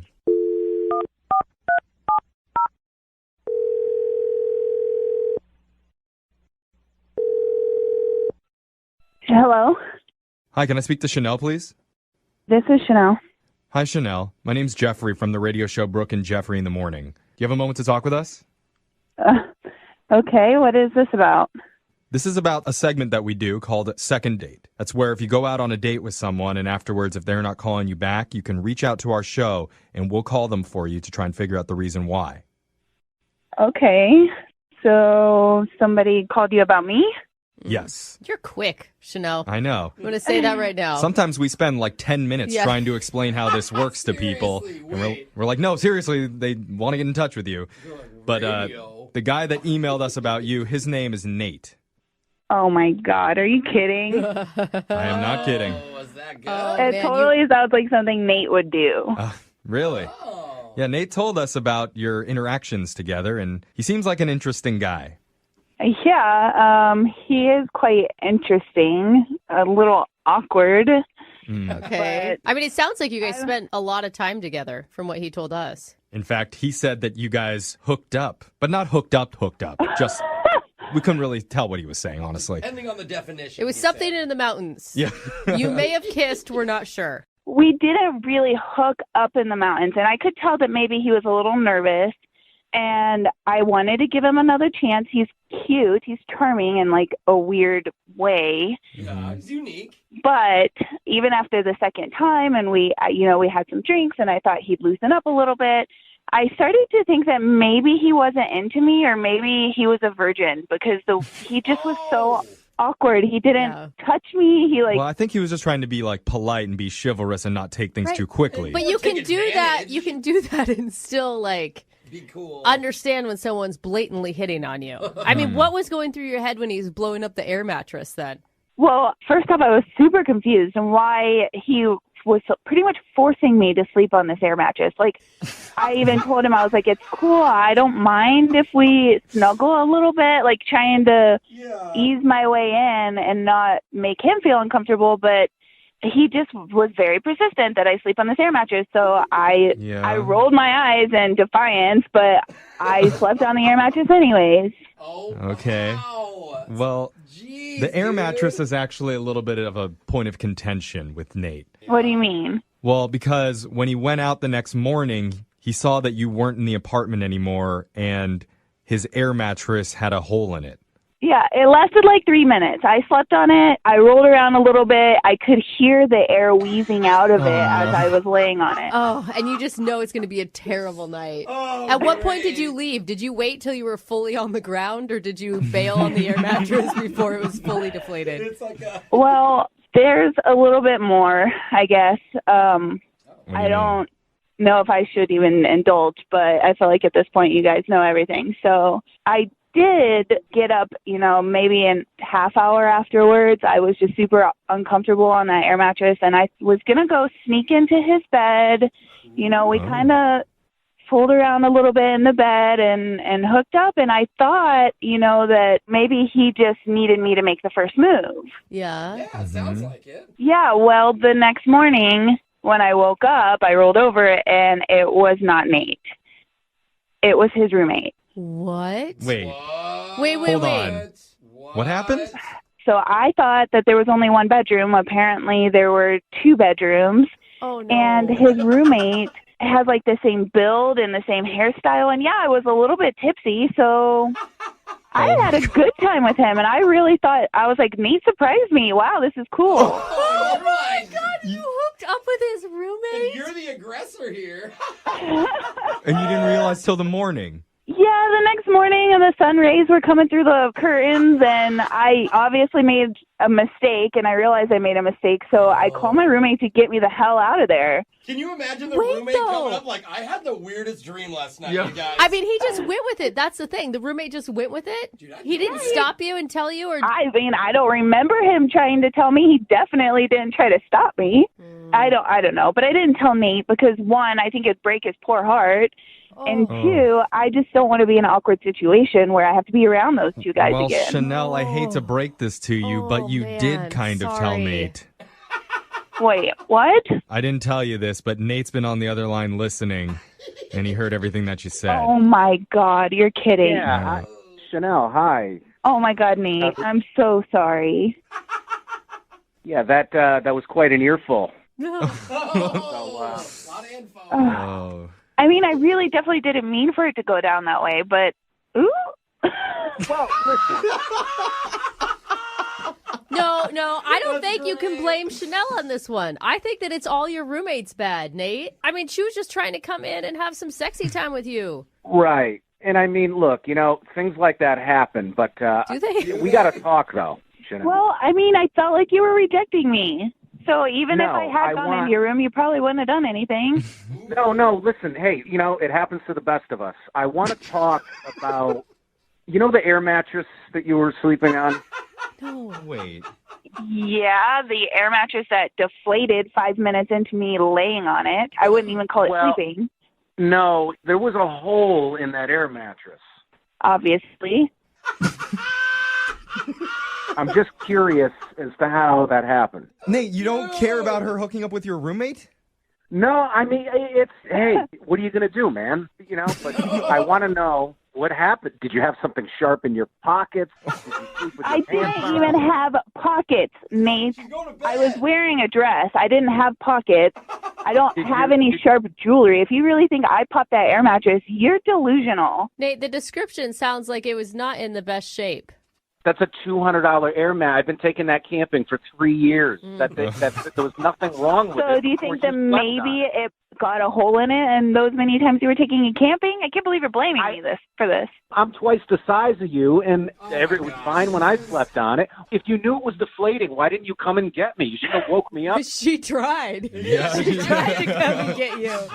Nate, I just really don't understand. Like, did you hear what I said? I hooked up with your roommate last night. Did he say anything to you? No, I mean, well, he started a conversation about you, and then we kind of just, And then you went on a tangent about your stupid air mattress that was already deflated before you gave it to me. Well, him and I went over and looked at it, and we were trying to figure out a way we could patch the hole. I mean, you came up in conversation, but Wait, so did you know? Wait, did you already know that this happened, Nate? I actually had no idea that went down. But I want to get back to the matter at hand here. I need you to really, really just think back to that night. I mean, as much as you could possibly remember. Okay, Nate, you know what? I think we're running out of time to learn all the details about your mattress. At this point, there's probably no good time to do this, but let me just ask, Chanel, would you like to go out on another date with Nate? We'll pay for it. You're kidding, right? I wish I was, but I have to ask you that. No, thank you. Yeah. But if you can get his roommate's phone number for me, I might try that again. Yeah, he sounds fun. Nate, could you email us your roommate's phone number, perhaps? Whatever, I'll give you his number. But you know what? I'm a little angry because you guys are supposed to help me out today, and we couldn't get to the bottom of what I want to get to the bottom of. I mean, yeah, you're right. No, your roommate got to the bottom first. Yeah. You know, at this point, we've done so many second date updates. We've basically heard every type of date you could possibly imagine. Oh, yeah, for sure. Mm-hmm. We've heard restaurant dates, hot air balloon dates, drunk dates, sober dates, dates that only happened in someone's dream. And they didn't realize it till we called the other person and she found out, oh, wait, that's right. It was all a figment of my imagination. Oh, I forgot about that one. Do you want to go out anyway? We've done everything. Well, today we have a caller who did something that we haven't heard yet. I don't believe you. I don't either. Sorry, but... I'm very skeptical right Her now. name's Nina, and she's the first person that we've spoken to who's gone on an actual Zoom date. Oh, yeah, we haven't done a Zoom date yet. No, not with a second date update. A virtual date. Yeah, so Nina, who'd you Zoom with? I Zoomed with Evan. Is this your first ever Zoom date, too? It was like my second one. Oh, okay. You're well versed. This is great. I feel like I'm meeting an astronaut. Like, yeah. Wow. Like, this is crazy. So tell us how you met Evan. I met Evan because he accepted me. You know how Facebook has that thing of like people you might know. And People actually use that? I use it daily. people You use do? that. Oh. Because at least you can see the mutual friends, and then if someone is interested, you can ask your mutual friend, like, hey, do you really know this person? I feel like every time it suggests something to me, it's like some friend of like my mom. Oh, and I'm like, I don't know. I don't That's really how feel like I need to Facebook get to know is, them. yeah. So happy my parents aren't on Facebook. So wait, how did you guys strike up a conversation? He just messaged you? I'm sorry. Yeah. So he just messaged me and he was like, oh, I just wanted to say hi. I saw some pictures of the beach and he really liked going to the beach too. So I was like, oh, yeah, I enjoy going out there. Yeah, he's like, I like seeing you in your bikini. Yeah. It was like actually the beach. All right. So he passed the Facebook test. How did the Zoom call go? So at first it started off really well. So he had the idea of ordering food from the same restaurant and just Uber Eats and stuff like that. So I thought that was cute. That is cute. So it's like you guys are at the same restaurant, even though you're in your own houses. At least you're sharing the same food. And it's like 3 times as expensive as going to a normal restaurant. That's how you know he's got money. Well, he bought it. So I was like, oh, okay, this is kind of cool. Yeah. That's smart. And then he was like, oh, let's put on this playlist. And then we just like literally had on like the same music. And it was like, it's going to sound super cheesy, but it was cute. It was like a little French cafe thing. Yeah. This guy's taking all my moves. Well, in my head. I will say... if you could get a Zoom date. Yeah, I literally planned this out for somebody once, I thought, and she canceled. It sounds like he's done this before. Like he's not new to the Zoom date. And I liked them. There were some internet issues. So it was like sometimes it was like a little awkward. Yeah. Because they're like, what? Like, I didn't hear what you were saying. Yeah, the audio cuts out on Zoom. Yeah. I mean, first dates are awkward in themselves, but then when you can hardly hear the other person and there's music playing in the background, that's weird. Well, and it's like you can't read each other's body language. I mean, were you able to get some sort of like tell on his vibe or if he was into you or not? Evan, he was cool because he would like listen when I said something and then answered. You guys, I know that sounds like a really low bar, but it is really hard for men and other people to hit. But I mean, it's a really easy way to see who a person is pretty quickly, right? Because it's pretty right in front of you if you're only able to talk. No, and Evan, he just looked pretty normal from what I was gathering, so I was just going for that. Okay. So, I mean, glowing reviews. Yeah, like how did it end? This is the weird part that I was not expecting. Oh, no. We were talking about paddleboarding because I was telling him that I wanted to go out there. And all of a sudden he stops and looks down and he's just like, oh, I got to go in a few minutes. So wait, was he looking down like at his phone, or did he just look down naturally, like ashamed of something? I mean, he was on his laptop, so I'm assuming it was his phone, but he just like, you know, like when you have that look in your face, like, oh, crap. See, I can't swim, so I would be like, oh, crap, Oh, too. that's why you brought up the ashamed part. I was like, why are people looking down ashamed? I can't do that. He had a bad experience with a paddleboard in his past. Yeah, like a paddleboard snuck into his room one night and like touched him. You got, what? Oh my, we are so far off right now. I hear a lot of paddleboard stories like that. So What did you think it was? Why did he have to go so quick? I don't know. Like, we didn't even get to dessert, and I'm a sucker for, like, chocolate cake, and we had, like, finished my meal. I was like, okay, bye. We have one more course. I think the obvious question in this situation is, were you wearing pants? Because that can really affect how the date goes. You know what? I'm going to say no, because I was wearing a dress. Oh, trick question. Well, it's a Zoom call. Wouldn't a guy stay on the line if you weren't wearing pants? Like, that wouldn't make a guy look down in shame and leave. I don't know. It depends on what was happening down below that screen for him. He's like, uh-oh, I gotta go. Oh, below his screen. I see. So who knows? Oh, yeah, I don't know that. What do you think it is? I'm hoping he's not one of those guys that are, like, cheating on their wife or girlfriend. Oh. And, like, got a text, like, honey, I'm on my way home. And then was like, okay, gotta go. Dude, and it'd be so easy to do on a Zoom call. Sure. And you wouldn't feel that guilty. Well, I didn't do anything, right? Like that would be exactly. the excuse. Okay, so you're the type of woman that wants like a guy to be like loyal and still single. Judgy. She does have pretty big demands. Oh God, okay. I mean, like, that bar is so low right now. Well, let's see if we can push it down just a little bit lower. We're gonna play a song. We'll come back. We'll call Evan for you, and we'll try and get you a second date update. Okay? Okay. All right, hold on. If you're just tuning in for the second date update, one of our listeners named Nina met a guy named Evan over Facebook. And apparently Evan checks all her boxes. He's got a mouth that he can talk out of. He's got ears that he can listen with. 2 of them, actually. And he uses them. Yeah, a lot of guys just have the one and they don't even use it. But this guy has both ears, knows how to listen. Do you know how many ladies are turned on now? I know. Just you saying this. Plus, he's got decent but still kind of spotty Wi-Fi in his apartment. Hey, what is this, Leonardo DiCaprio? Yeah. He's a real charmer. So, Nina and Evan were enjoying a nice Zoom date together. Yeah. Then at a certain point, Evan had this shocked expression come over his face. He looked down and said he had to get going. She doesn't know why. But ever since then, Evan seems to be kind of avoiding her. And that's why we're stepping in to help. All that sound right, Nina? Yep. That's Okay. about right. You know, how are you feeling going into this? Because, I mean, you found a guy who listens to you. That feels like there's a lot on the line right now. That's it. I mean, I'll take what I can get. Are you nervous? Are you excited? What do you think? I'm nervous. I don't know what happened. I'm hoping he's not, like, married with 3 kids. I don't know. Yeah. It does sound too good to be true. The way does. Jeff described him, there's got to be something wrong with him. But I do think I'll take what I could get should be the new slogan for some dating app out there. Maybe it should be for Plenty of Fish or something. Like, I'll take what I can get. All right, Nina. Are you ready to call Evan? Yes. All right. We'll Oh, take. wait, are we zooming him? No.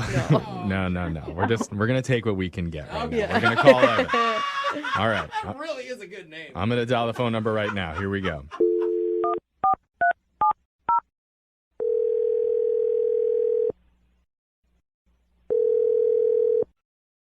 Hello?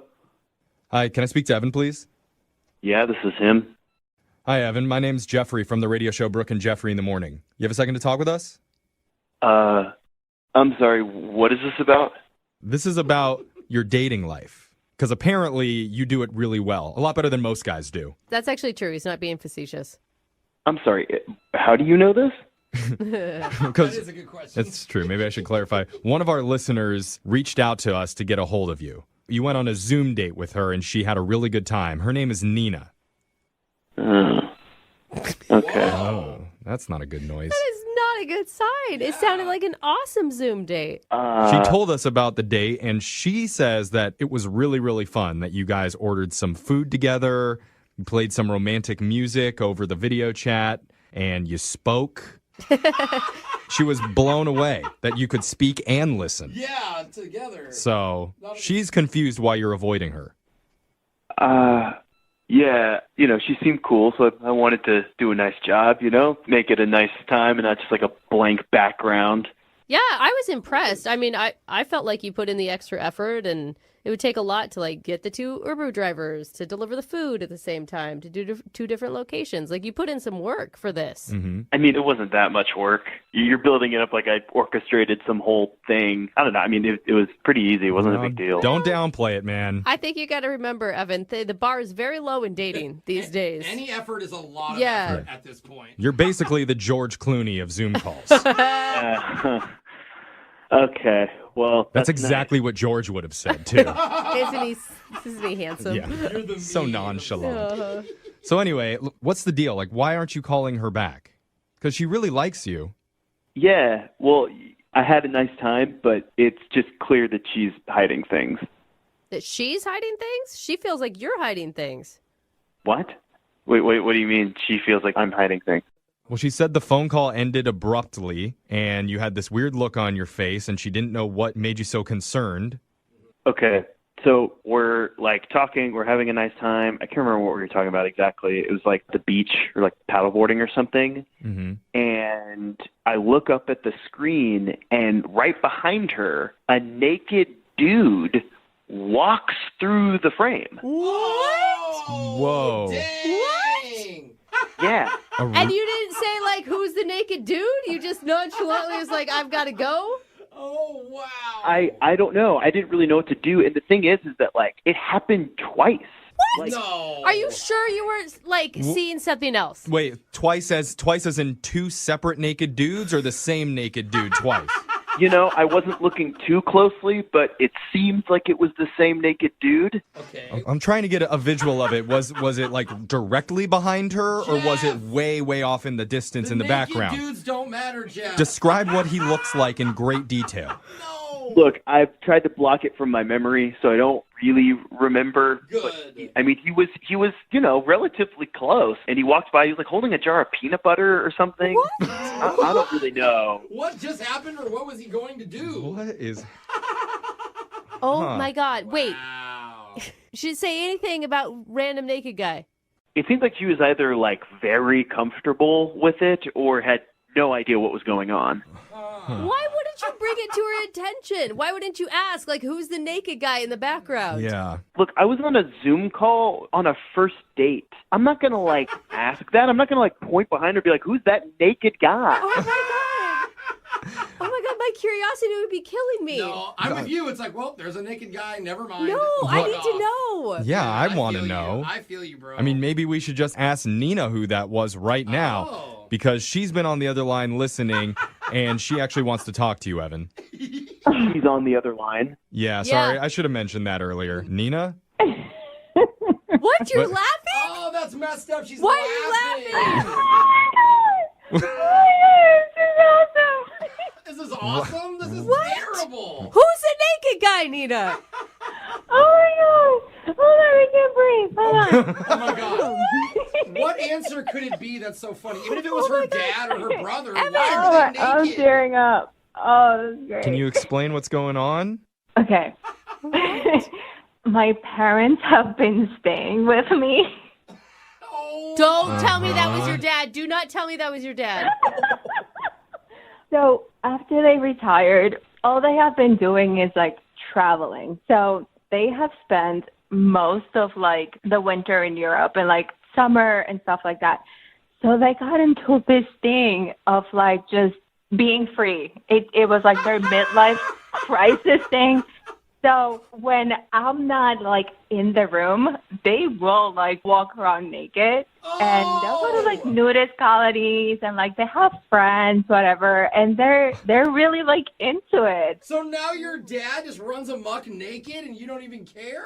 Well, it's like an American thing, I feel, to be very tabooish about that. But like if you go to any European country, you will find people on the beach topless. So there you go, Evan. It's her dad. Does that make you feel better? Dad, you're telling me that your dad was walking naked through your Zoom call? That's Well, I'm okay, sorry. so I'm like, I didn't know you could literally see down the hole. Like, my house is pretty big. Like, oh my gosh, I'm so sorry. I'm speechless. Evan, this isn't necessarily a bad thing, okay? She's close with her family, which is good. Mm-hmm. They may need to work on some boundaries, right? If you were to end up dating her.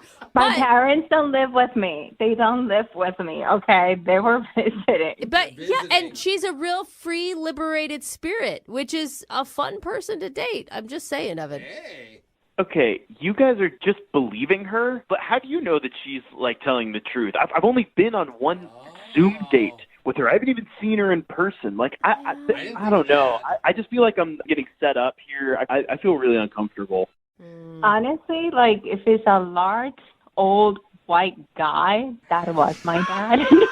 I don't know what else to tell you. Like, it's not something that, you know, my parents are at that point, like, they're older. They had me when they were older, so they will do whatever the hell they want. All right, well, maybe the answer to this is for you guys to do one more Zoom date. And then we have Nina, you bring your dad back on, totally naked. Oh my God, he Make would sure you love have the it. peanut butter jar around just to make sure that we can get a perfect comparison. And then Evan will be able to tell for certain whether or not it really was your dad the last time. That is so not My dad has a sick sense of humor. He would totally do it.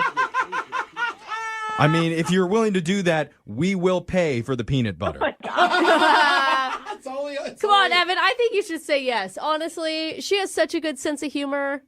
If she promises not to do the naked dad thing again, then yeah, I'll do a second Zoom date. Okay, that's good.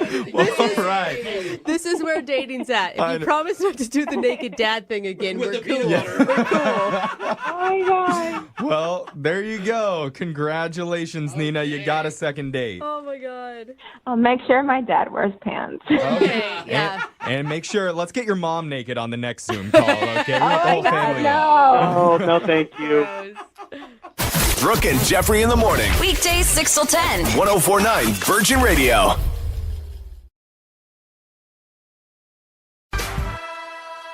Moving 92.5. Brooke and Jubal's second date update. Chase is on the phone with us. He wants to do a second date update on a girl that he met named Stacy. In his email, it says that he just moved up here from LA and has started trying to date and meet people. Chase, how are you? Great. How you doing? Good, man. So you just moved up here from LA. How long you been here? Oh, about 3 months. 3 months, okay. And have you gone out on a lot of dates with Washington girls yet? Well, I'll be honest with you. After living in LA for that long, like, the pickings are pretty slim up here. Come on, you guys. Chase, Don't that's rag funny. on That's funny Washington because girls. that was going to be my question. He was going to be like, how disappointed were you when you got here? Because I moved up here from LA like 10 years ago, and let me tell you, man, it is not the same. Hey, you guys be nice. We may be a little bit more pale and not so up on fashion, but we're nice and we like hiking and True, Brooke. and pumpkin spice lattes, and we look damn good in flannel. So Yeah. back up. And they I don't. can see that. Yeah, I can see that. All right, well, first of all, obviously, you liked the girl that you want us to call today. Tell us a little bit about her. How did you meet her? Well, my boys and I were out at a bar, and we're just getting ready to leave, and I spotted this girl, and I swore I forgot I was in Seattle for a second. This girl was, well, in LA maybe like a solid 7. Yeah. But here in Seattle, definitely a 10. Seattle 10 is in LA 6.5, 7. Yeah. I mean, solid 7, I'd say. You didn't tell her that, did you? Like, hey, you're a 10 here, but you know. No, I was saving that for the second date. Yeah. Okay. To go like, hey, Man. I just moved up here, and you know what? You'll do. So he went up and talked to her and asked her out, obviously. What'd you guys do for your date? I don't mess around. So, first date is always 5-star, surf and turf. Wow. I take care of them, So I dropped a fat stack on dinner. We had a great time, all the works, everything, wine and dine. Do you brag about how much money you're spending on dinner throughout the night as well? I mean, they know. I make it very clear. If you're taking her to a place that's nice, she probably knows how much it is. I personally think you should throw it in her face, but hey, that's just me. It's just kind of how I do things. So, did she like dinner? She loved it. I mean, she was willing to go to a second location with me, so clearly she was into it. Was the second location your house or her house? No, it was a warehouse. I'm building out into a nightclub. Okay, that's kind of creepy. All right, yeah. Well, you're building it out into a nightclub. I'm glad you finished with that. Just when you first said, I'm taking her to a warehouse, I was like, dude, that's not appropriate behavior on a first date. So you're building a nightclub. Yeah, well, women like men with a future, with prospects. So I wanted to show her, I'm a professional. I will say, I think it's nice when you are excited about something and you share your passion. What was her reaction at the nightclub or the warehouse? Funny you say that. It was a little weird because she seemed a little nervous before we walked in and she saw the build out. Yeah, she sees the outside of a warehouse and is like, I don't want to go in there with you. Yeah, she seemed a little off. But, once we got inside and she saw that I knew what I was doing, she saw that I'm a professional and I'm successful and I'm serious about what I do. I have passion. Okay, so you were kind of trying to show her that if she dates you, you're not just some loser and you have a good job and you're trying to open a nightclub. Yeah. Were you really cocky about it though, or were you just like, hey, you want to check out this nightclub that I'm trying to open?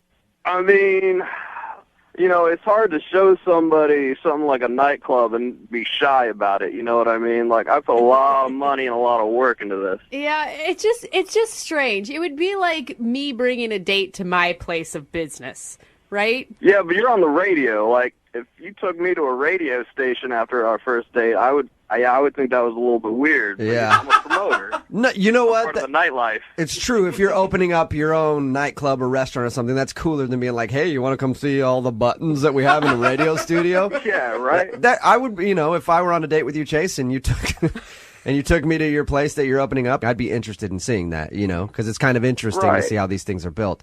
Yeah, I mean, she seemed to enjoy it. She seemed really enthusiastic about it. I mean, that's kind of why I'm confused why I haven't heard back from her.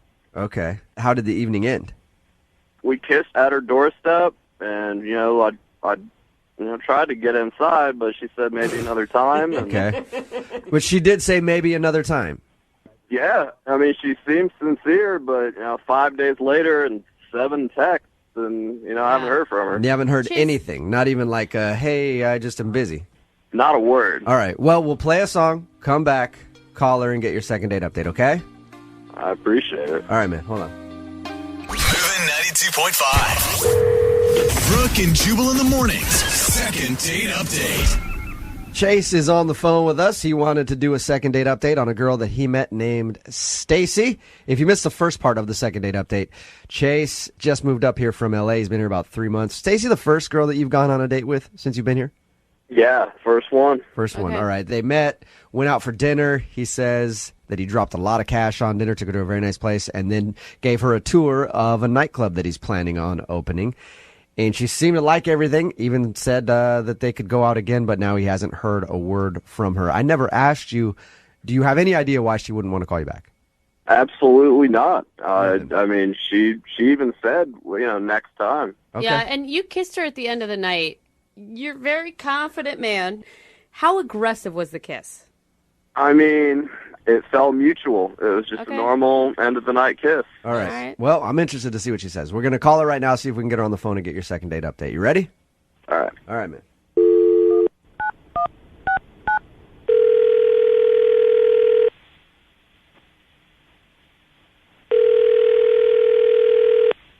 Hello? Hi, is Stacy there? This is Stacy. Stacy, how are you? This is Jubal from Brooke and Jubal in the morning. Oh my gosh, I'm good. I listen to you guys every day. I'm good. Nice. You do. That's cool. Right. A lot of times we call people and they have no idea who we are. No, so I that's love you. good. Love you. Sweet. So have you heard a second date update then before? Yeah. You have. Awesome. Uh-oh. That's exciting news for you because you're about to be the star of one. What? Yeah. You recently went out on a date, and that person emailed us to call you. Are you guys serious? Yes, I am. His name was Chase. Oh, my gosh. You and him went out for a nice dinner, and then he took you for a tour of his nightclub that he's opening. Yeah. Did you like Chase? He was a nice guy. Okay. That is so. You don't sound like you not really true at all, liked him that Stacey. much. He says that he can't get you to call him back, and he wanted us to see if we could get you on the phone and ask why. What's the reason that you're not calling Chase back? Is he on the other line? Stacy, why would you say that? Stacy, if you're that familiar with the show and I tell you that he's not on the other line, are you going to believe me? No, I know you. I'm not going to believe you. You are a smart girl, Stacey. Well, Stacy, okay. So you know how the second date updates work then, yes.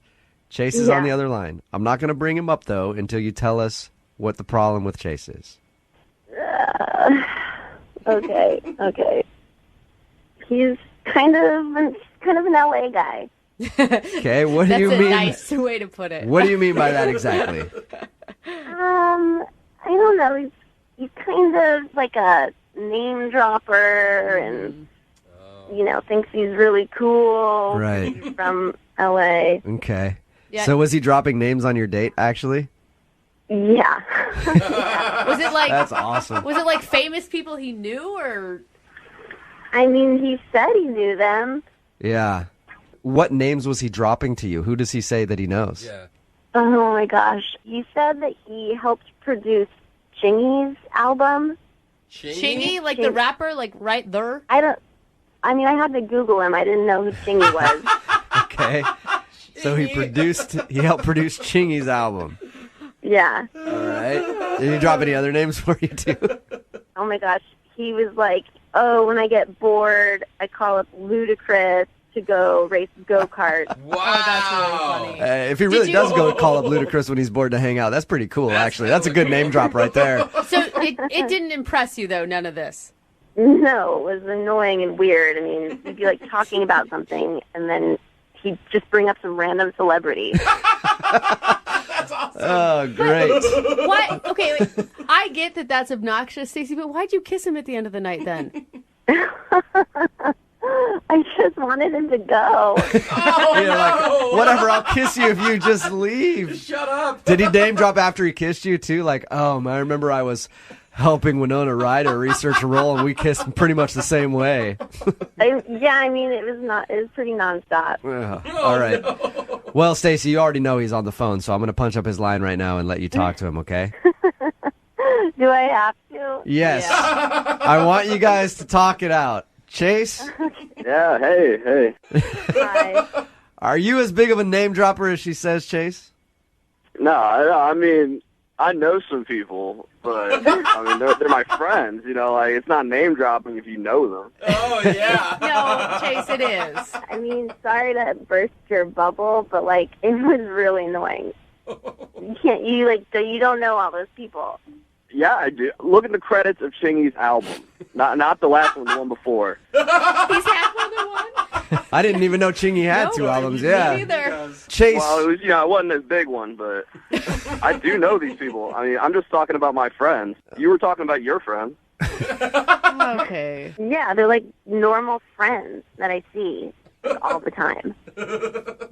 Well, I know I go-kart with Ludacris all the time, so that's a normal friend to me. I mean, Chase, I might have been into you on the date if you hadn't been name-dropping the whole time. Mm-hmm.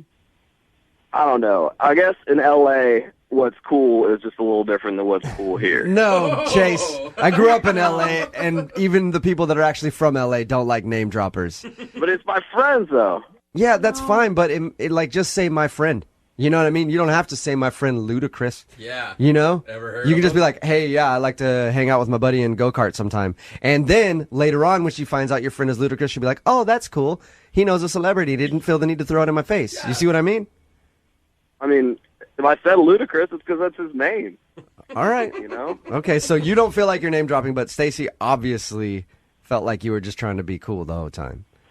I mean, I am cool. We can tell. You're not cool. Like, you saying you're cool is the opposite of what being cool is. It's a very good point, Well, Stacey. Stacey, would you like to go out on a second date with Chase? We will pay for it.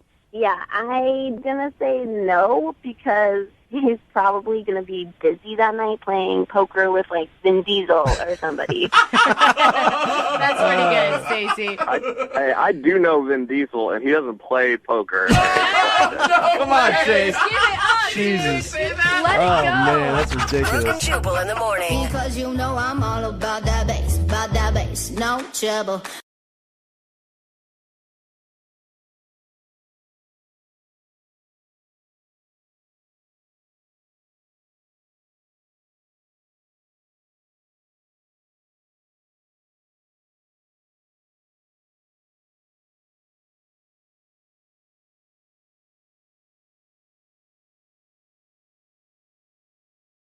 Moving 92.5. Brooke and Jubal's second date update.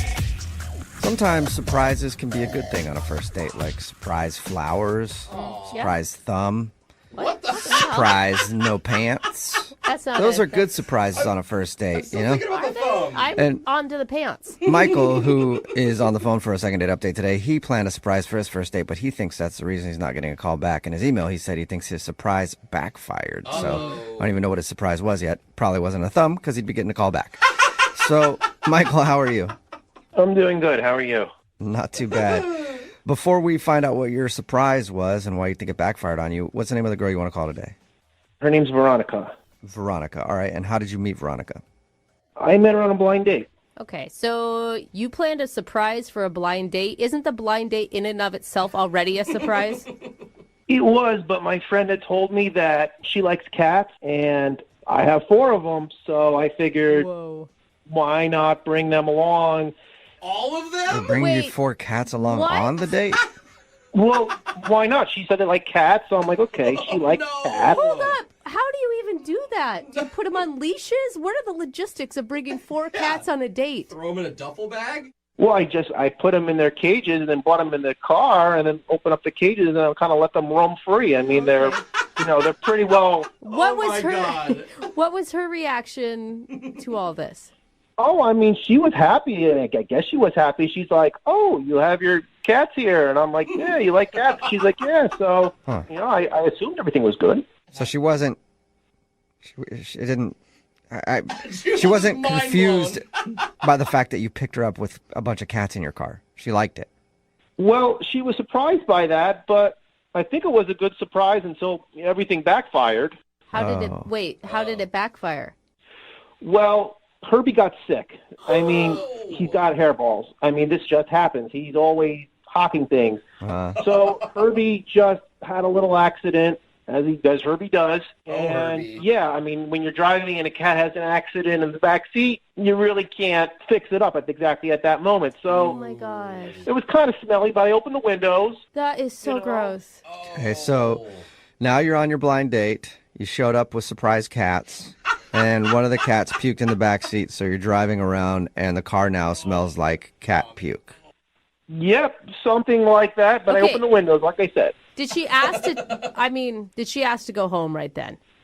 No, not at that point. She didn't ask to go home, but we kept on going while Herbie was, violently sick in the back seat. Okay, What did you do? Just leave a puking cat in your back seat while you went inside and ate? It's in a cage, Brooke. Oh, no. The good news is he stopped puking by the time we got to the restaurant. So once we, got out of the car, I rolled down the windows a little bit, gave them some air, and, they were having a good time. Okay. So how was dinner then? Dinner was good. She was a little standoffish. I mean, she seemed to, kind of be genuinely concerned about the cats. Okay. That seems like a good sign that she was generally concerned about the cats because, I'm not going to lie, if I was in her position, I probably would have been done with the cats and you at that point. Oh. Well, the cats, they're number one in my life. So her concern was great, but by the 6 or 7 times she was mentioning them, so we kind of sped through dinner, a little quickly, and, we made our way back outside because she wanted to make sure that the cats were okay. Okay. So by the time we got to the car and everything, I looked inside. They were okay. They were, wagging their tails. Herbie was sleeping. He had a little bit of spittle still on his mouth, but he was okay. Okay. Oh, gross. I opened the door to let her in, and she's just like, no, the smell is too bad for me, and I'm just going to have to call an Uber. And I was just like, why? And then she's like, no, it's just, I got to go. And then she just walked away, and that's the last I really saw of her. Yeah, that's not a The good last sign. thing you saw was just her getting in an Uber and leaving. Yeah, that was the last thing I saw, and Herbie was really sad. I mean, I looked over at him, and he seemed sadder than usual. Well, he should be.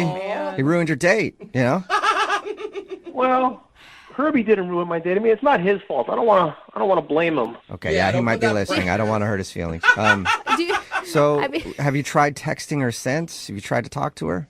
I did. I sent her a few text messages, used a lot of cat emojis. Oh, no. But she didn't respond or anything. She didn't even ask how Herbie was doing. Okay, I'm going to tell you. wow. Rude. You need to slow down on the cat stuff. I mean, just for your own dating life. Yeah, you kind of took something and ran with it. You sound really kind, really sweet, and I bet you have great conversation.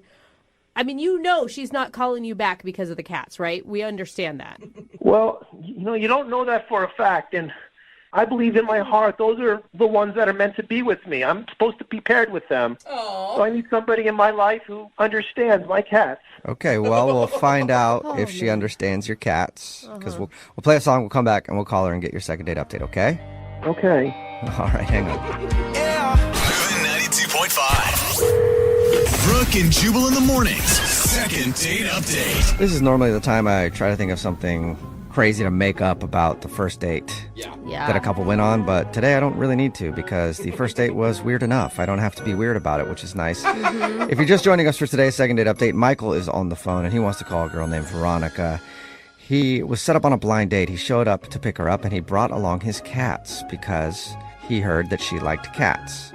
So he brought 4 of his cats in the car. 4. And I guess at first that was okay, but then one of his cats started puking everywhere on the way to dinner, and the car smelled so bad that she said she was just going to grab an Uber, and she left, and he hasn't heard from her since. All right, Michael, are you ready to give her a call and find out if it was the cats that ruined the date?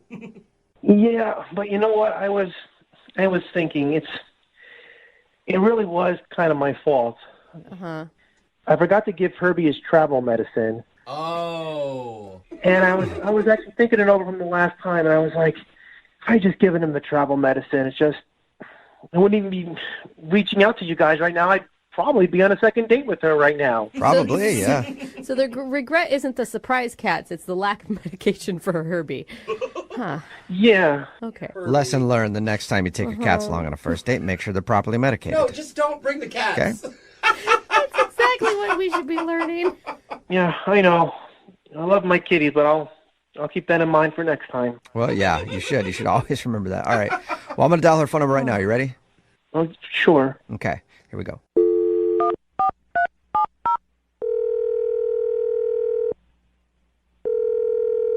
Hello, Hi, can I speak to Veronica?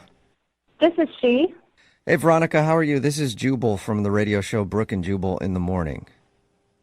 Oh, hi. Hi. Hi, Veronica. How you doing? I'm good. I'm a little confused why you're calling. Okay, well, let me clear that up for you.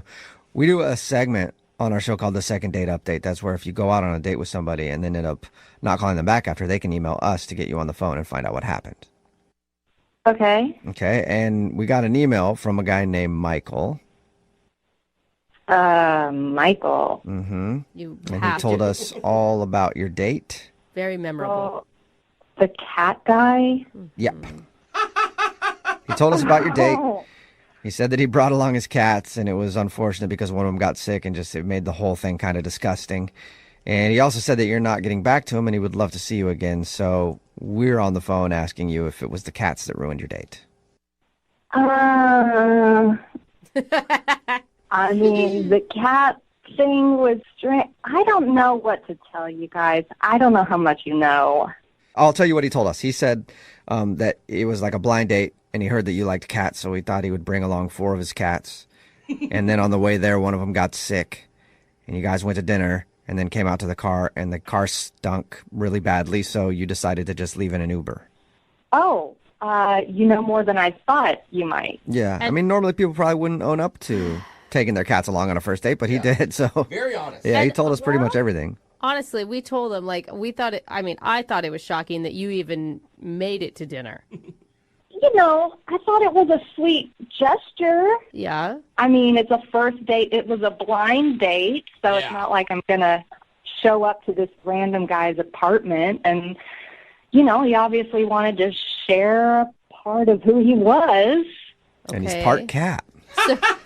So what was your first thought when you got into the car and there was 4 cats in there? Well, I mean, I can't say I wasn't a little bit surprised. I mean, it's not every day you get into a cat car.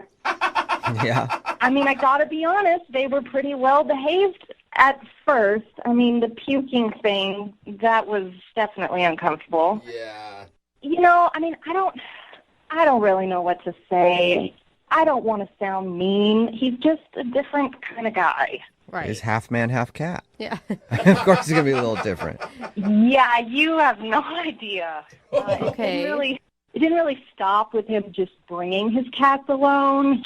Oh, no. For starters, he was super excited to play his ringtone for me, which was the theme song to Disney's Aristocat. It is a catchy tune, though. That's cute. Everybody wants to be a cat. That's the one. Oh, okay, so he has that as his ringtone. Makes sense. Fitting. Makes sense. Talking about him, for sure. It was just a little awkward sitting in the restaurant with him playing this song and singing along at volume. It was embarrassing, to say the least. I feel like that's got to be the least shocking thing, though. I mean, if a guy shows up with 4 random cats in his car, you're going to expect him to be really into cats. Yeah. Well, yes, he's into cats. He's super into his cats in particular. But things got worse over dinner. He started, like, trying to groom himself like a cat. Shut up. No. Was Like he joking? how? Like, As a joke? I don't know if it was a joke, but he would lick the back of his hand and, like, rub it on his brow and his temples, like, over and over. that had to be a joke. He must have been joking around No with one you. does that. I don't know. I mean, like, while I was speaking, he'd just be doing this and staring intently in my eyes. And, you know, like a hair would fall out of place on his forehead, and he'd swipe it back with the back of his hand. That is weird. Yeah. That's I feel like he was. It sounds like something somebody would do as a joke. But also, we talked to him, and I don't think he would do that as a joke. But I need to find out. Hey, Veronica, guess what? Michael's actually on the other line listening and wants to talk to you. What? Yeah, but also I want to talk to him because I have to find out if that was for real or not. Michael, are you Oh, there? my gosh. Yeah, I'm right here. Oh, my God. Michael. Did you hear everything she said? Yeah, I heard all of it, yeah. You want to address any of it? Well, for starters, everybody likes that ringtone. You know, after hearing her words, it sounds like, you know, everybody wants to be a meanie. I don't know. It just doesn't sound particularly nice. No, Michael, it's not that I didn't like it. I'm not trying to be mean. I just found it a little strange.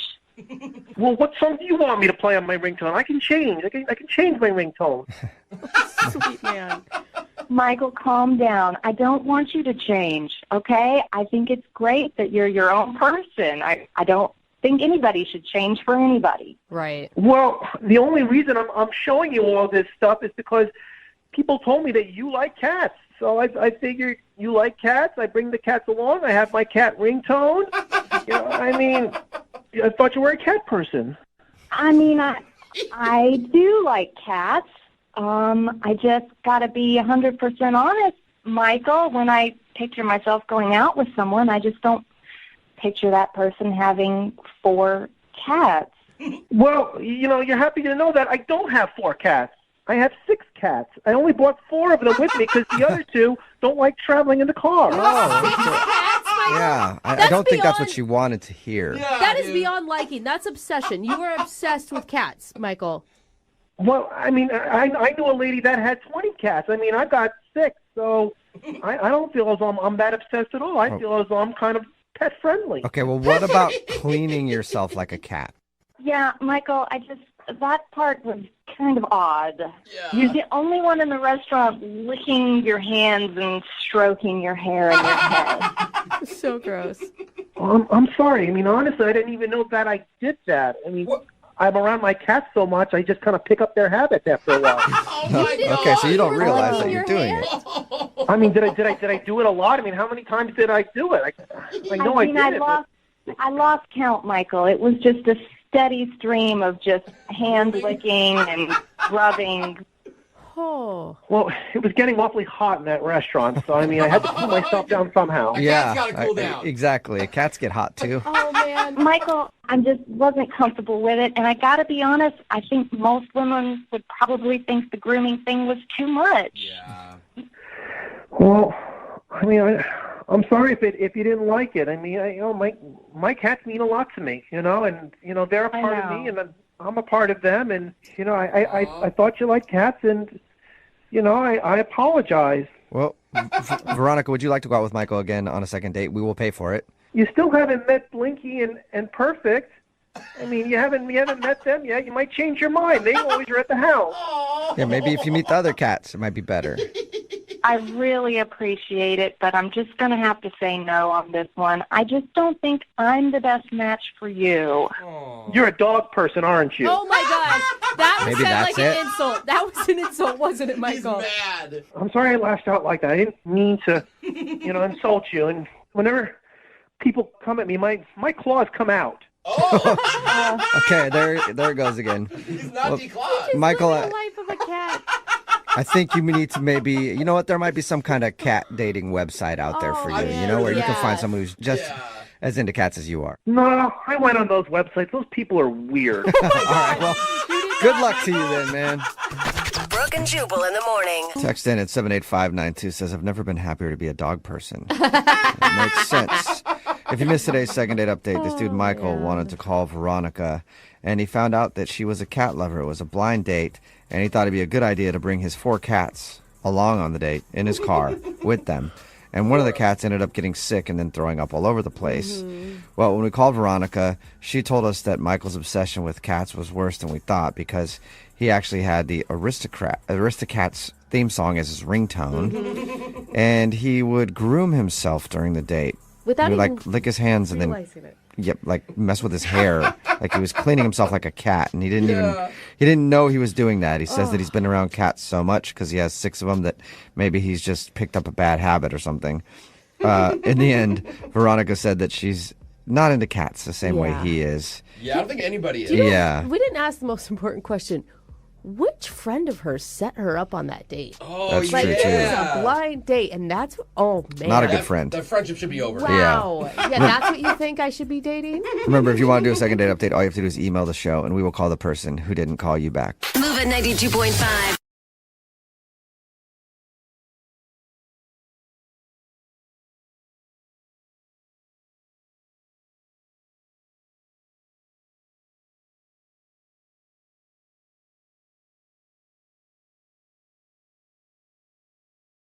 Need LASIK? Trust the experienced team at the LASIK Center at Evergreen Eye Center. No glasses, no contacts, no limits. What will you do? LASIK at evergreen.com. Moving 92.5. Brooke and Jubal's second date update. You know what's more annoying than being just blown off for a date? What's that? Somebody constantly scheduling with you and then changing it over and over and over and over again. Because this is like, why can't you just be honest and say, I don't want to go out with you, instead of constantly stringing me along and be like, I can't go out today, but how about like 2 weeks from now? And then you schedule 2 weeks from now. Oh my God, something else came up. That's the issue that Jill is having. Jill is on the phone today for a second date update. She emailed us about a guy named Sam that she met online. Jill, how are you? I'm good. How are you guys? So that seems to be the issue, huh? Sam is just kind of stringing you along. Yeah, he just keeps pushing things further and further away from me, and I just don't understand why. Okay, well, how did you meet him, first of all? We met online. You did. Right. I thought he was super nice, and we had talked for a few weeks, before we actually decided to meet. But we did have, like, good conversation throughout that time. Was it a dinner and drinks type of situation? Yeah, it was a dinner date. Okay. And he was just super nice and handsome, and I was just, like, really excited about it. But there was, like, a red flag. Uh-oh. What was that? I really thought he was a good guy, so I was giving him every signal I could think of to try and get him to kiss me. Yeah, you're like touching his arm, you're pushing your boobs together, you're trying to scoot over closer to him. Yes. You know, the shuffling of the keys at my car door, like everything. Oh, that's the worst. When you're standing there and just waiting. Yes, and even more embarrassing is that there was a point where I was literally like inches away from him, like our toes were touching. Okay, and he just was not getting it. No. And all he could muster was like, yeah, let's hang out this weekend. In his defense, maybe he's just a guy that gets nervous in that situation. Or maybe he doesn't kiss on the first date. There are some guys like that. That is very rare. Usually guys don't kiss on the first date because they're scared to go in for it. I've been in that situation too where I can tell a girl wants to kiss you really bad, but still in the back of your head you're like, no, I don't think she went out. I don't think she enjoyed herself enough to do it. I'm not going to do it. Then the date is over and you're like, damn it, I missed the opportunity. So Really? I hope that's what happened. Why didn't you just kiss him, Jill? What kept you from doing that? I felt like I was trying to make all the moves to get him to know that I was interested. So him, like, not reciprocating in the same way, Right. I felt, like, nervous about it because I'm like, I'm not going to just, jump on him because I was giving him all these signals. do you feel like he didn't want to kiss you? I don't know. That's what I don't understand. Like, I thought it was a good sign that he said, all right, let's hang out this weekend. So I'm like, okay, so he doesn't not have an interest in me. He does because he wants to see me more. And anytime you refer to future plans, it's always a good sign. If we call this guy and get him on the phone and he says, dude, she just was like a close talker, especially at the end of the night, like she was jingling her keys in my face and her breath was just terrible. And I thought about kissing her and she just smells funny. Are you going to be upset? Of course, but I would at least like to know. Yeah. Because he keeps making these future plans, but then they just keep getting pushed like every 3 days. Like the day comes and then he's like, sorry, I forgot about this with work or whatever. Let's hang out a couple days from now. And then that day comes and you're like, you're just going to kill me, but this and this came up. How many times has he rescheduled? 5 times. Do you think he's just flaky or do you think that he's trying to not see you? I don't know. I usually think that, like, you would just stop responding or send me a text and it just didn't work out or whatever. Right. But don't keep rescheduling. And I just really want help with it because I don't know what went wrong. I'm a person who overbooks myself, and I always screw somebody in the situation, and it doesn't feel good. So maybe it's just that, he has a couple more priorities over you right now because you've only gone on one date. Yeah, and I understand that. I just would want to know that that's the truth. Yeah. And not feel like he's just stringing me along. You know what I mean? Totally. So you're kind of in that weird limbo spot where you're like, okay, is he really that busy? Yeah. Or is he blowing me off? Exactly. Okay, well, we'll play a song, come back, call him, and get your second date update, and hopefully we can find the answer for you, okay? Okay, thank you so much. All right, hang on. Moving 92.5. Brooke and Jubal in the mornings. Second date update. All right, Jill, you ready to go with your second date update? Yeah. Okay, I do have to tell you, unfortunately, I'm going to need to reschedule your second date update for 3 days from now, okay? That's all right. Don't do that to me. If you're just tuning in, Jill wants us to call this guy named Sam. They met online, had a nice date. At the end of the date, he kind of chickened out in kissing her. But they made plans to go out again, and he's been blowing her off constantly, just rescheduling the date. He hasn't actually said he doesn't want to see her again. So we're going to give him a call, see if we can get him on the phone, and ask if he's legitimately busy and has to switch the date every time, because he's switching now 5 times. Is that right, Joe? Yeah, 5. He switched your date 5 times. So we're going to see if he's actually busy or if he really is just blowing her off. And if he is legitimately busy, you want us to try to nail down a date so you guys can actually go out? Actually, I just want to find out where he is right now, and then I'll just meet him right now. That's even a better idea. Like, if we get him on the phone, he's like, no, I'm really busy. I just, dude, stay where you are. I'm going to get her car to come meet you right now. I like your plan a lot. Okay, I'm going to call him right now, see if we can get him on the phone. Mm-hmm.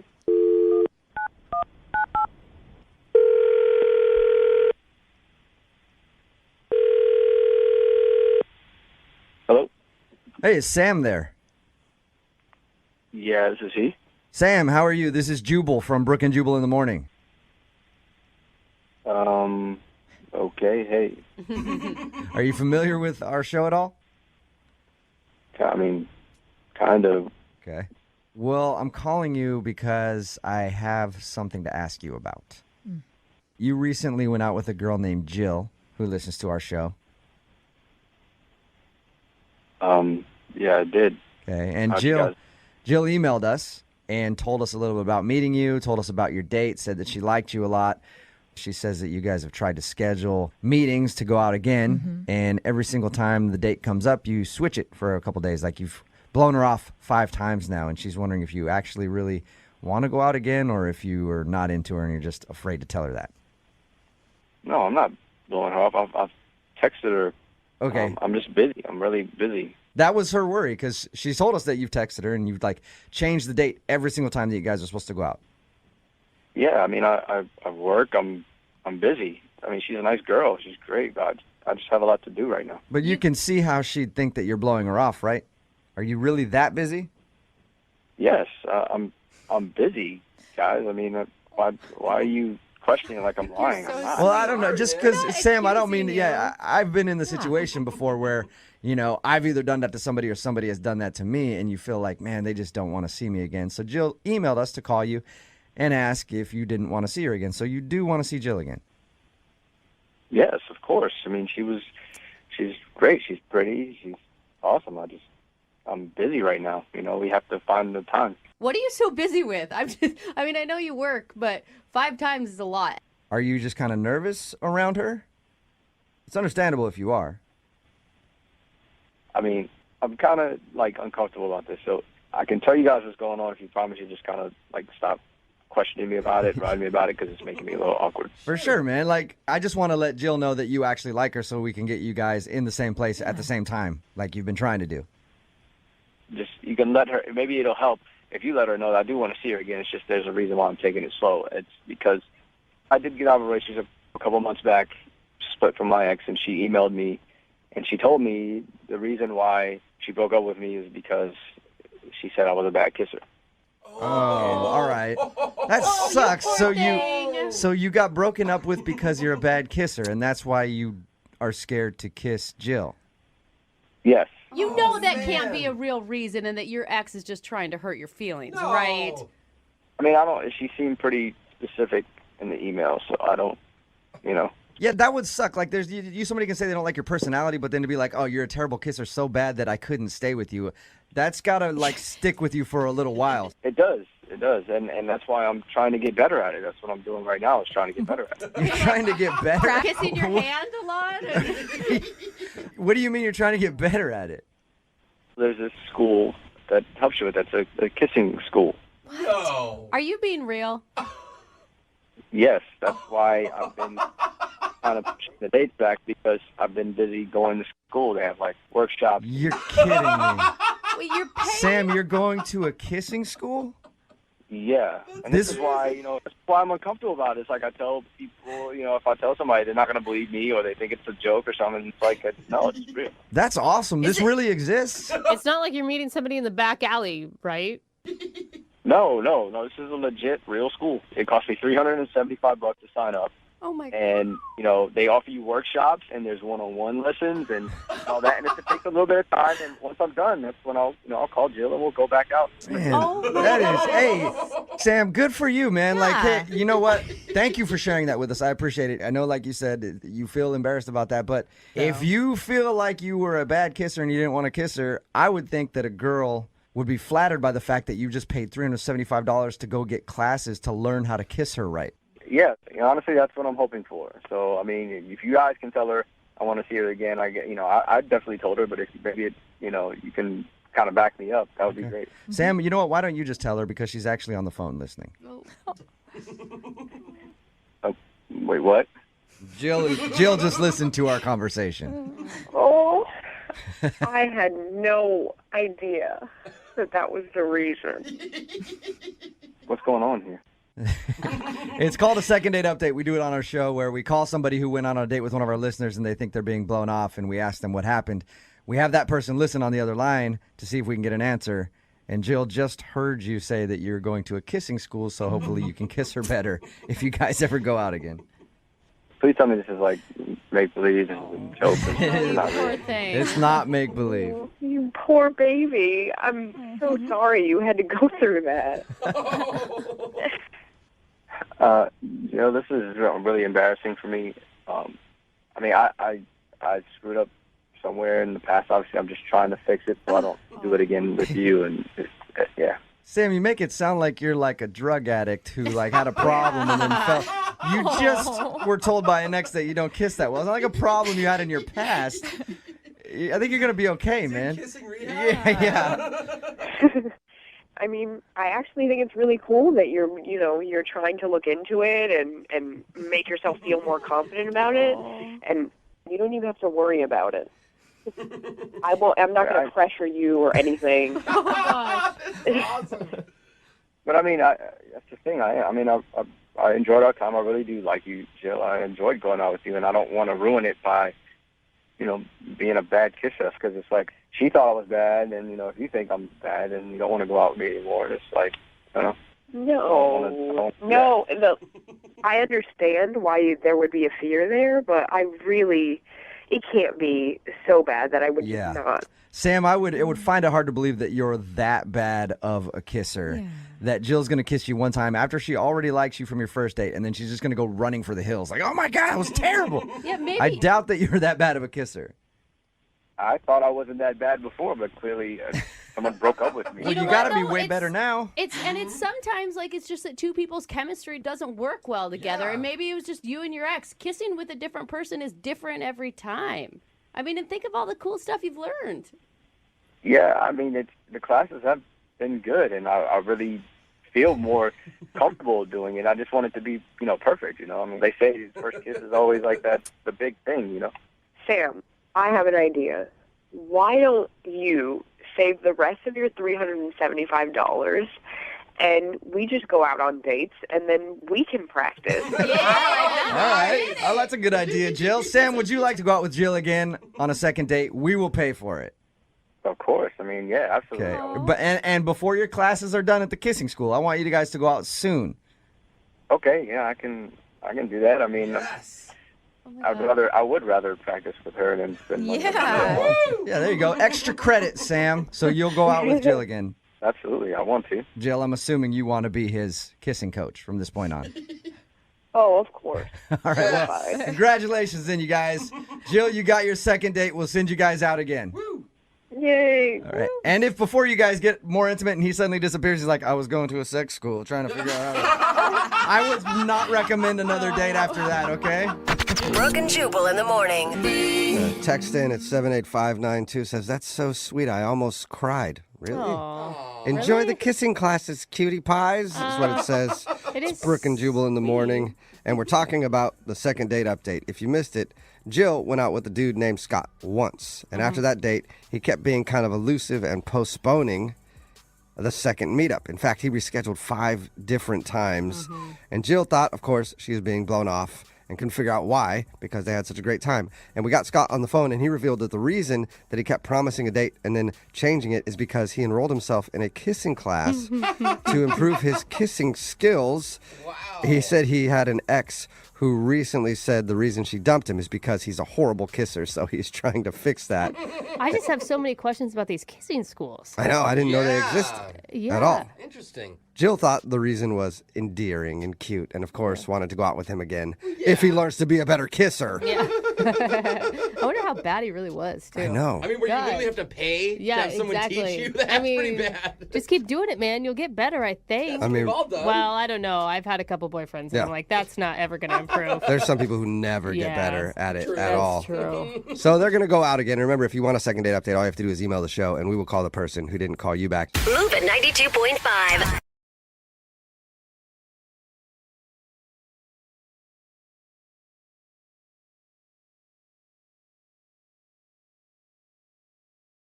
Need LASIK? Trust the experienced team at the LASIK Center at Evergreen Eye Center. No glasses, no contacts, no limits. What will you do? LASIK at evergreen.com. 0.5. Brooke and Jubal's second date update. There's no better way to bond on a first date than risking getting salmonella or some other foodborne illness. I think it's really a good way to get to know each other. And that's what Michael kind of did on his first date with the girl that he wants to call today. We'll get into that in just a second. But what's up, Michael? How are you? I'm good. How about you guys?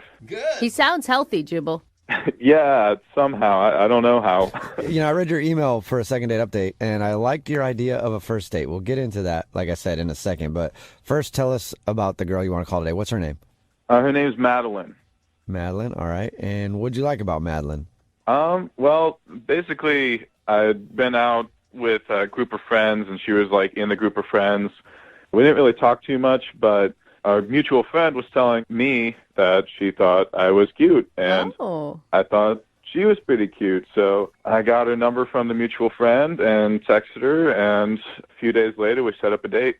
So what you liked about her is that she liked you first. Yeah. Yeah. She thought I was hot. I mean, it's a good start. It's a good start. Yeah. Your idea for a date was interesting. How did you decide to do that? I mean, first of all, tell everybody what it is, and then how did you decide to do it?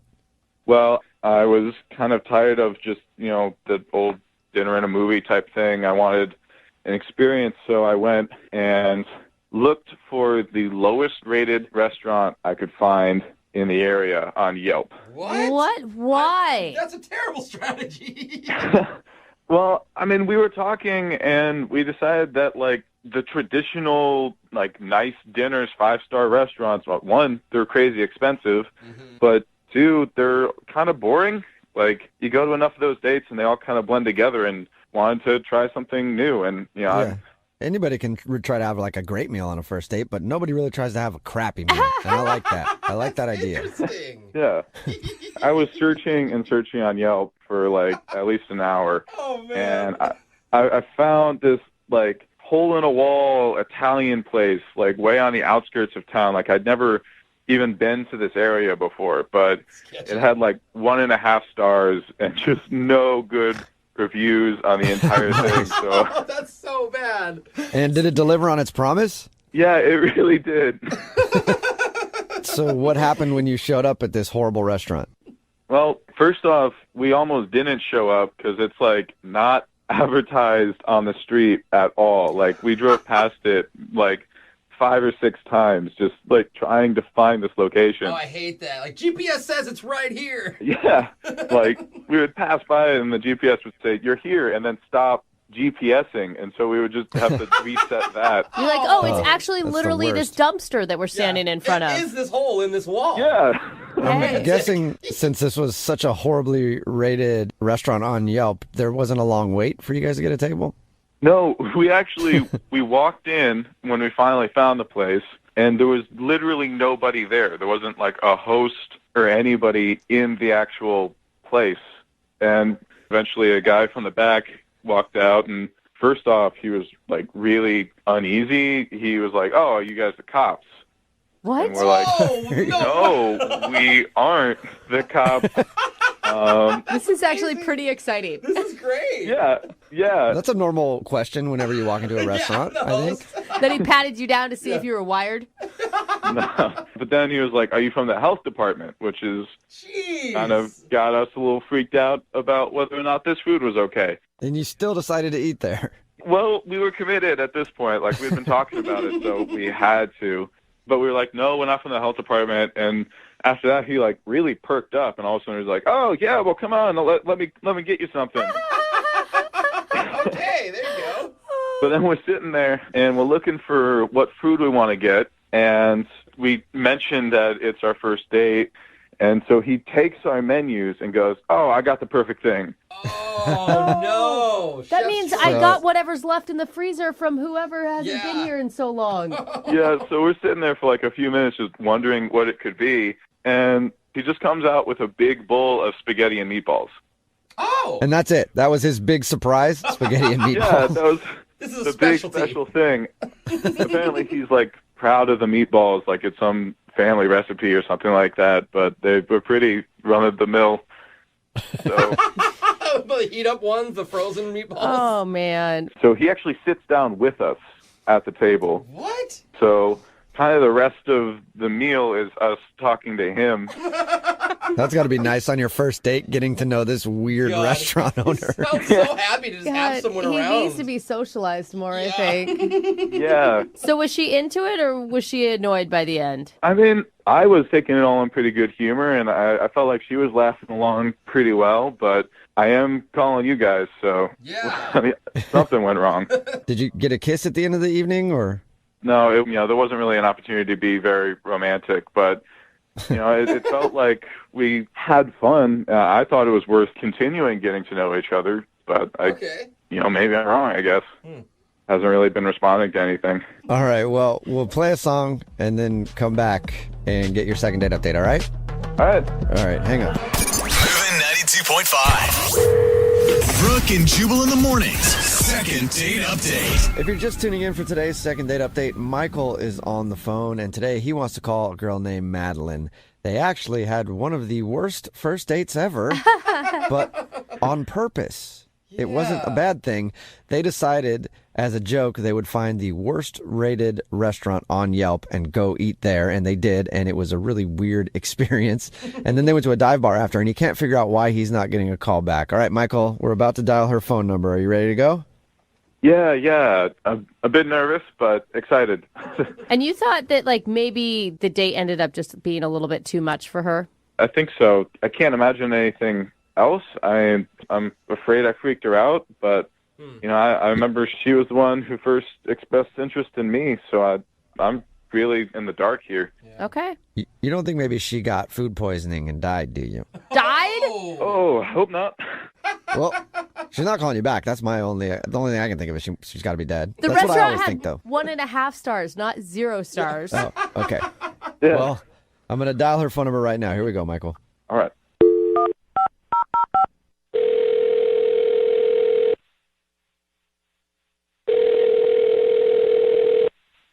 Hello, Hi, may I speak to Madeline, please?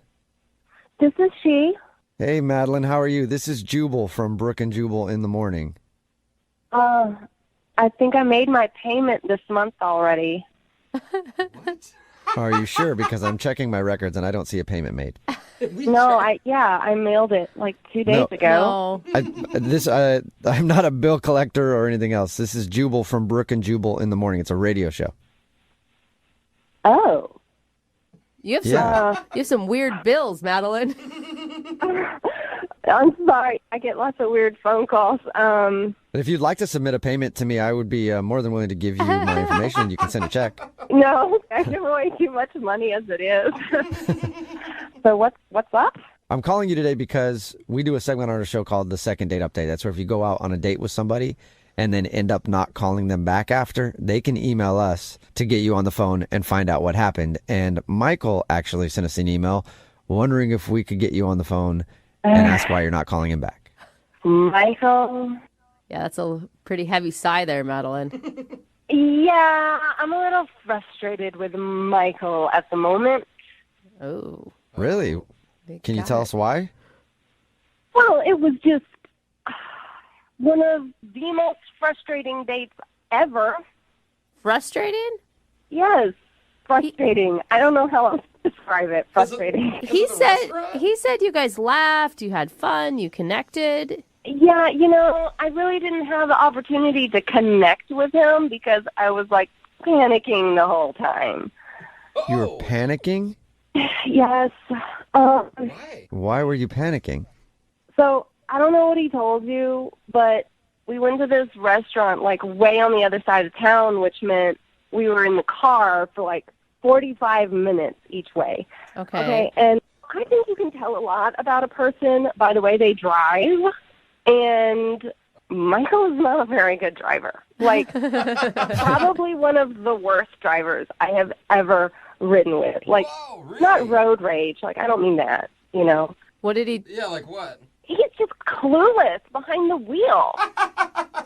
So wait, so he was an aggressive driver? No, not aggressive. The exact opposite. Not aggressive enough. Jerking on the brakes really hard. I'm flopping back and forth in the seat when he's braking. like when we're trying to merge, he slows down instead of speeding up. I swear we almost like hit 3 cars. Yeah, Yeah. I can understand why you wouldn't want to go out with him again. The people that do that are so obnoxious.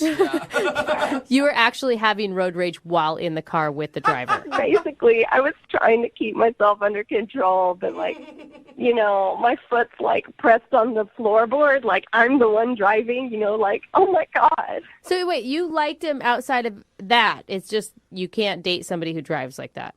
I mean, I liked him when I first kind of met him. We were all kind of hanging out with some friends, but I didn't really get a chance to talk to him. And so on our date, I was so preoccupied, like anxious about getting back in the car with him for another 45 minutes after the meal was over.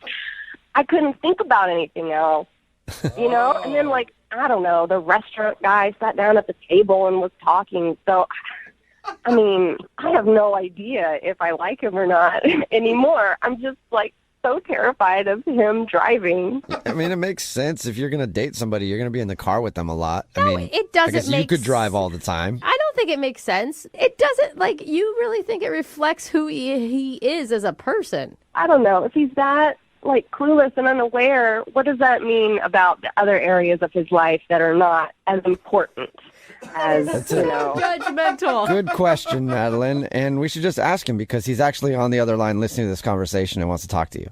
Michael, are you still there? Yeah, still here. See? Oh, my God. I mean, I'm genuinely sorry that you were scared, but I don't get how. I mean, I was going slow. I was, you know, checking all my blind spots. I was cautious. Yeah, that was the problem, Michael. We're going 30 miles an hour on the highway. Well, what you're not thinking about is I'm also trying to impress you at the same time. Like, my mind is on the road, on my phone, and trying to get to know you. It's a lot of multitasking. Michael, I don't know what to tell you, okay? I mean, you're how old? You're supposed to be able to handle these things, like have a basic conversation and, you know, drive safely. I was driving safely. I was going slow because I didn't want to freak you out. I'm shocked. The irony. Have you ever been told that you're a bad driver before, Michael? No, but, I mean, usually I'm driving by myself because, I mean, having a lot of people, it gets pretty distracting. Barely. It sounds like you get distracted easily. I mean, yeah, I guess so, but like we were driving on new streets and there was a lot going on that night. I was nervous about the restaurant too. Like, I think you're holding a lot of things against me that were just a one-time situational thing. Michael, listen. Don't you remember we got to the restaurant and I'm like, okay, GPS says we're here. I'm like pointing it out. And you're like, no. And I'm like, yes, it's right there. There's a parking spot. And you're like, no, I think we should make the block. I'll be honest with you, Michael. I just really never wanted to hit somebody that much in my life as I wanted to hit you right then. Gosh. Okay. I just wanted to get out of the car, you know? Like, If I had known you were getting violent in your head, then yeah. I just can't believe the only thing Michael did wrong was drive. Yeah, but... Look, I was in the car with him, not you. And when you're in the car for an hour and a half round trip with somebody who's that bad of a driver, you might consider taking your own life too, okay? Oh, my God! Yeah. For food I've- poisoning at that restaurant. I feel you on that one, Madeline. Okay, that's pretty overly dramatic, in my opinion. You're not going to take your own life because you're sitting in a passenger seat of the car with me, okay? Okay, right, all right. But I'm just trying to make a point. It was terrifying. I mean, I'm still shaken up about it. Still. All right, then how about we go on another date and you drive? Oh. That is a good solution. Hey, let's see Yeah, how you're Madeline, driving. would you like to go out with Michael again for a second date? We will pay for it. Not your gas money, though, but we will pay for it, the date. I mean, you said yourself that you were so distracted by his driving that you weren't even able to get to know who he was. That's true. But I'm just thinking about, like, if it were to work out, you know, someday down the line, he's going to be driving, and I just feel like I don't know. That would just be. I don't know if I can handle it. Are you serious? So you won't go out with him again in case you ever have to drive with him. Madeline, you guys could become the public transit couple. You could just do Uber everywhere you go. You could just drive literally everywhere you go. That's what I do in my relationship. Look, his driving just makes me a terrible person, apparently. And I don't want to be that person. So I just don't want to risk it. Okay. All right. Wow. Well, Wow. Okay. That's not good. sorry, man. You know what would make you feel better? Maybe go out for a long, slow drive somewhere. Very slow. And just make sure you're not in my neighborhood, okay? Oh, come on. Brooke and Jubal in the morning. Very split on our text message board at 78592 right now about today's second date update. If you missed it, this dude Michael wanted to call Madeline. They actually went out on the worst date ever on purpose. They went on to Yelp and they found the lowest rated place that they could find to go eat at. They thought it'd be fun, and apparently it was a weird, kind of crappy experience at the restaurant. But that wasn't the reason that she wasn't calling him back. She wasn't calling him back because apparently he's a really slow driver, and it was driving her nuts. And she says that she can't date him because the thought of being in a car with him again is just so torturous. She doesn't want to do it. Yeah, she wouldn't even consider it. Like, my husband is a very, very slow driver, okay? And before I started dating him, he would drive in the left lane slow, even. And I know, I apologize for him. But I don't let him drive anymore. Yeah, see? They just say, you know what? And he doesn't like driving either. Because people who drive slow are usually kind of scared. Yeah, they're scared of everything. Like, a freeway on-ramp. I'm just going to slam on the brakes right now because that's the safest possible thing I could be doing when people are going 80 miles an hour around me. What does merge mean? It really works for both of us. It could have worked for her. She just needed a more open mind. She decided that she can't even put in the extra effort, though. She doesn't want to go out with the dude again because he drives too slow. And a lot of people are texting in at 78592 saying that they have the same problem with their significant other, that they drive way too slow or, in some instances, way too fast. You gotta agree with her. Like, it would literally be a fight it'd drive me single nuts. time they go somewhere. Yeah. It'd be like, go faster, or then she would be driving and he'd be like, slow down. Yeah. Oh, no. Like, You think the most important thing about a relationship is driving compatibility? Yeah, definitely. Okay. I think it's very important. You do? Okay. Yeah. I drive very fast, and this is the worst possible area to do that in because everybody in Seattle drives incredibly slow. Incredibly slow. Yeah, it's crazy. And my girlfriend drives super fast, and like I got in the car with her, and I was scared for my life, and I was like, I think I love this woman. This is amazing. So yeah, I think driving compatibility is definitely a very, very serious thing to think about. Text in at 78592. Would you date somebody who just drives you nuts the way they drive? Pun intended. 92.5.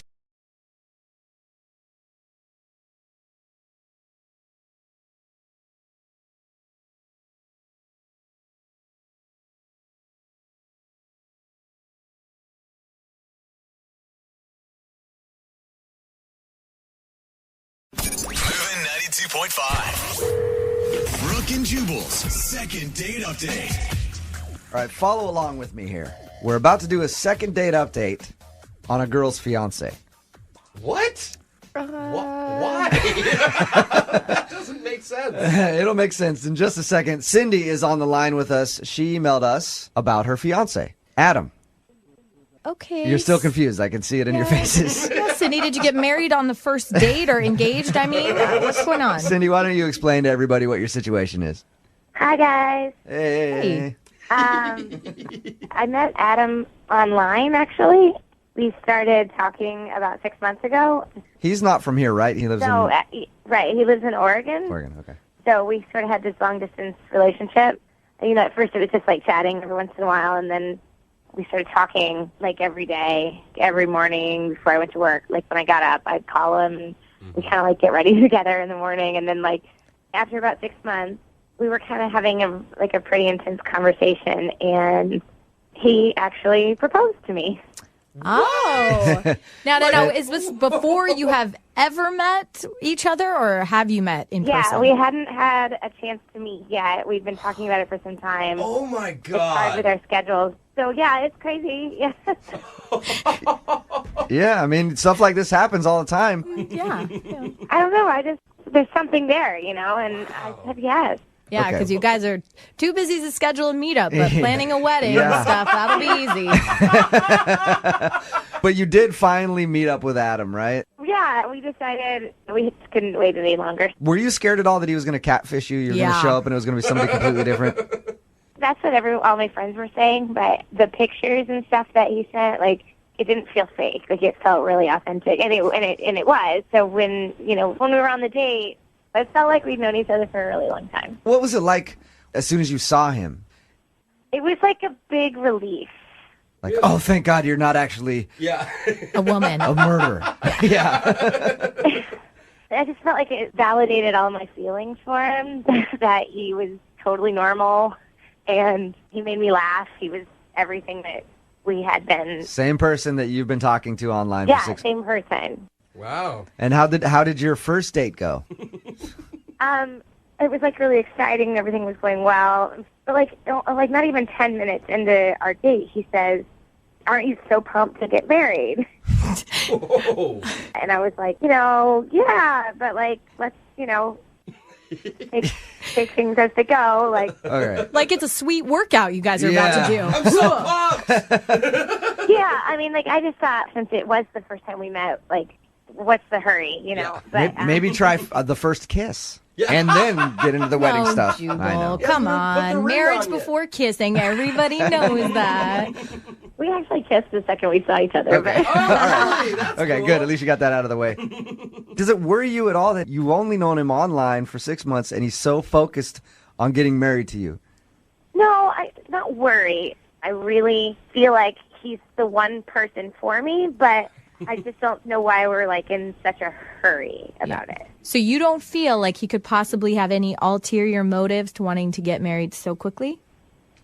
I just can't imagine what that would be. You're not a millionaire and just keeping it from us, are you? Because I'll marry you if that's true. I'll get in line. How did everything end with that? I mean, obviously you're asking for us to call him for a reason. I just think I scared him because I said, like, why don't we sort of just pull back on the throttle a little bit? And, like, he seemed like I kind of, like, burst his bubble a little bit, and then now he's not even responding to me. Like, he sent one message, but other than that, it's been, like, sort of radio silence. Was his message like, go away? I don't want to talk to you? Or, like, what was the last thing he said? No. I just, like, asked him if he was okay, and he just sent back, yeah.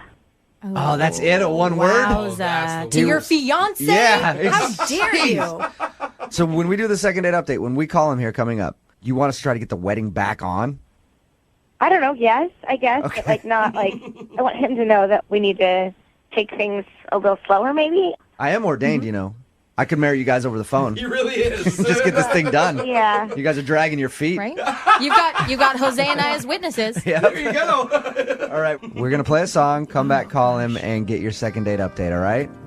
Okay, thanks, guys. Moving 92.5. Brooke and Jubal in the mornings. Second date update. This is definitely one of the most interesting second date updates we've ever done. Oh, yeah. Cindy is on the phone with us. She emailed us about her fiance. It still sounds weird every time you say it.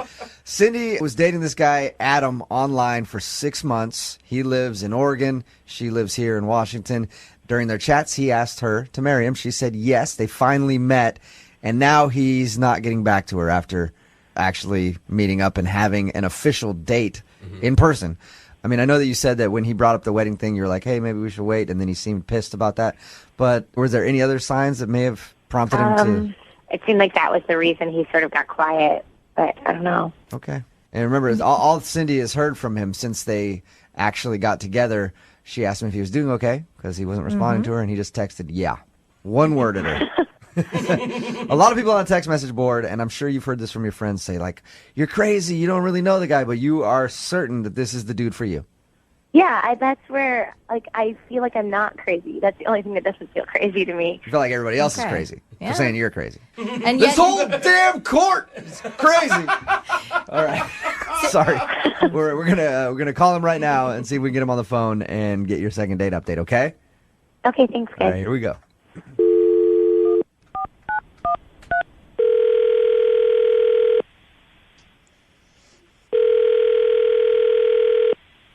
Hello? Hi, can I speak to Adam, please? This is Adam who's calling. Adam, my name is Jubal from Brooke and Jubal in the Morning on Moving 92.5. I'm assuming you're probably not familiar with who I am.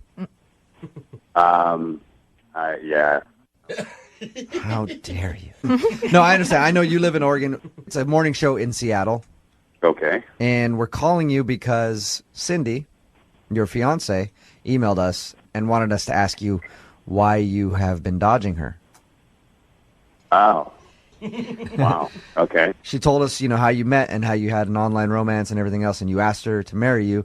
You finally met, and then you won't return her phone calls. I honestly, just getting to know Cindy, I never thought she was the kind of girl that, would have a change of heart as soon as she saw me. What?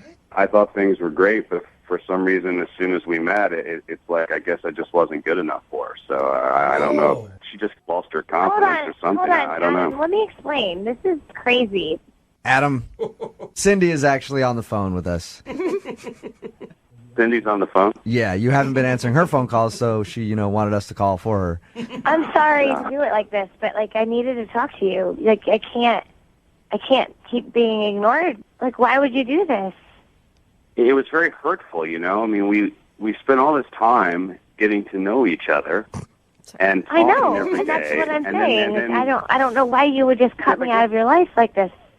It was pretty obvious to me. It's like, we've been talking for 6 months, and as soon as you finally see me in person, it was just obvious. You obviously thought I was ugly, and you didn't find me attractive, and you didn't want anything to do with me. And it was just to me that was apparent from our first meeting.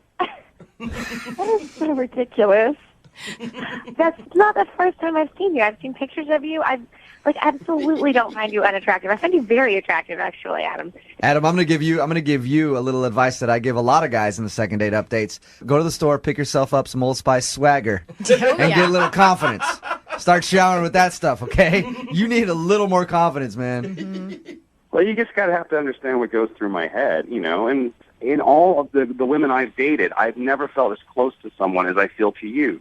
So I guess the excitement of building up to finally see you, I expected a lot, and then I felt like I just kind of got shut down and that I wasn't good enough for you. What exactly did Cindy say to you, Adam, that made you go oh, she doesn't want to get married to me? She just said, "Hey, can we slow down and just enjoy the time together, and we'll get to the wedding. We'll talk about the wedding." You're right. Rude. I mean, Adam, can you see why she has a point? This is the woman that you want to spend forever, the rest of your life with. What does it matter if it's 6 more months or a year or something, if it makes her feel good about waiting for the wedding? You have to look at it from my point of view, too. I've told all of my friends and my family that we're engaged, and even though some of them were slightly skeptical, I mean, they've been very supportive. And then to come back, and of course everyone wants to know, how was it? How was she? What did you guys do? And I'm like, she has no interest in marrying me. Adam, did you tell everybody that the wedding is off? I did. Without even, you didn't even check with Cindy. You didn't have the conversation. You just assumed because she said, "Let's talk about it later," that the wedding was done, and then reported back to all your family that, "Nope, don't want to marry the little Adam." Right when you looked at me. Another one. It's obviously not traditional to meet someone the way we've met, and I keep telling them, "Look, this girl's amazing." And they're all excited. Now I'm not. Cindy, if I can say anything, I just want to tell you that this time has been so perfect that we've had together, and I really, really, really love you. And I don't think that it's fair to just say no to this right now.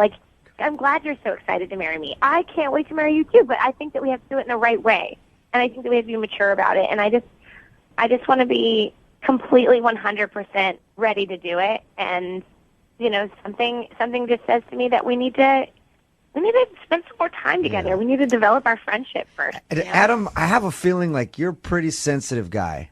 No, I mean, just to dating's tough, and as you get older, it's just you see your friends get married, you see people together out, and you see all that happiness, and I've been rejected a lot when it comes to relationships, and so I put up a wall, and when I hear that, I just kind of am like, oh, I guess I'm not good enough, you know? Oh, gotcha. Okay. Listen, I would love to send you guys out on a second date. What? We're not paying for the wedding? We will pay for that date, and then once your wedding is planned, come back and maybe I will perform it for you. Nice. Romantic. I'm into this one. This is going to be a good relationship. Cindy, do you want to go out with Adam again after hearing his reason for not talking to you?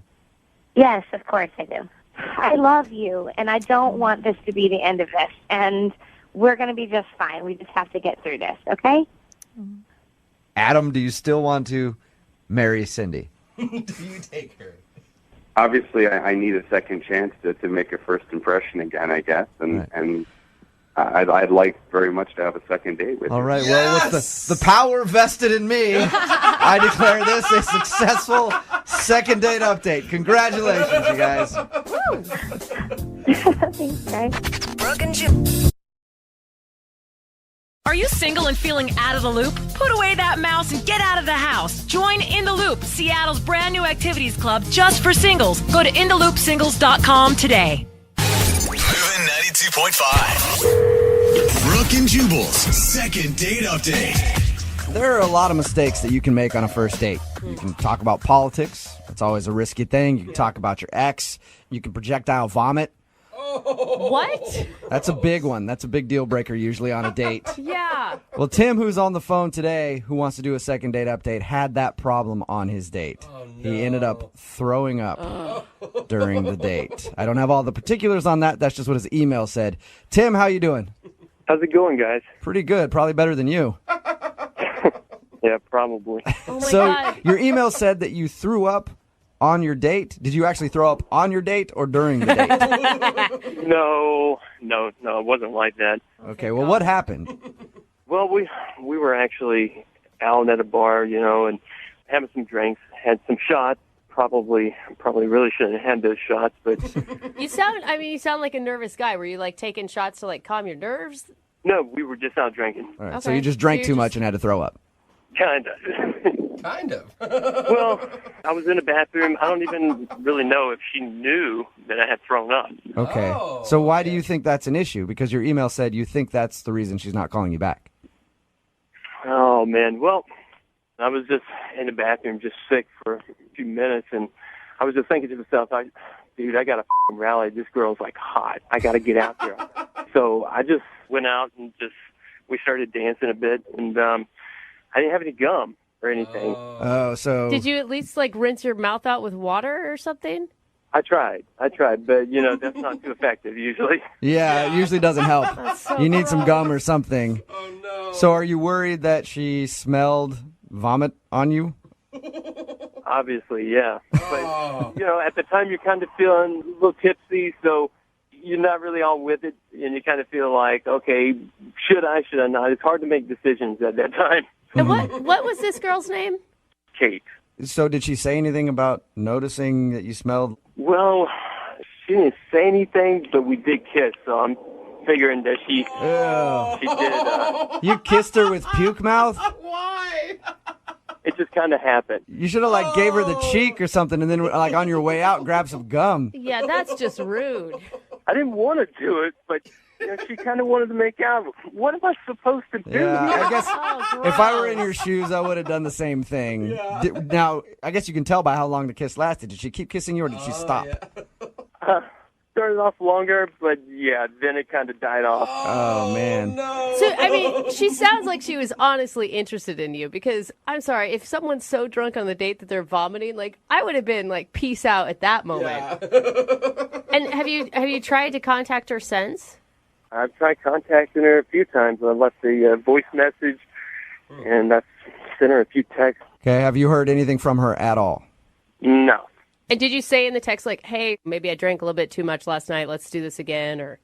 Well, I still really don't know if she knew that I had thrown up at that point. You know, she was drinking too, so I just puked in the bathroom. I just don't know if she knows that. All right, but that's the reason why you think she's not calling you back. You think that she kissed you and was like, oh, gross.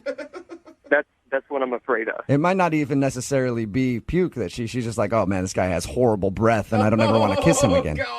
Oh, Yeah, maybe. The worst part of this is that she's going to realize that she just kissed puke mouth no matter what happens at the end of this second She date. already has it, though. Yeah. You guys aren't going to tell her. Just find out if I'm going to get a second date or not. Yeah. Okay. We won't tell her. Unless she doesn't bring it up, and then I'm going to have to tell her. No, man, that's not cool. Don't say that. Come on. All right. Either way, we're going to play a song, come back, call her, and get your second date update, all right? Okay. All right. Hang on. Moving 92.5. Brooke and Jubal in the mornings. Second date update. If you're just joining us for today's second date update, Tim is on the phone. He threw up all over his date. No, he didn't. He didn't do that. He did throw up during his date, though. Apparently, he went out with a girl. Her name is Kate. We're about to call her and get a second date update with her.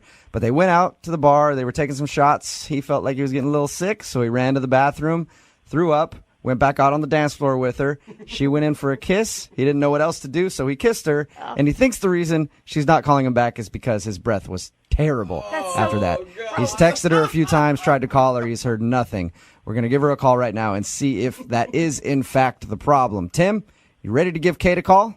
Definitely. This chick is so hot. I just hope I didn't mess this up. Yeah, all right, cool. You don't need to be sick or anything before we make the call, do you? Like you need to go to the bathroom and then come back? You're going to be good? We'll see. All right. I'm going to dial the phone number right now.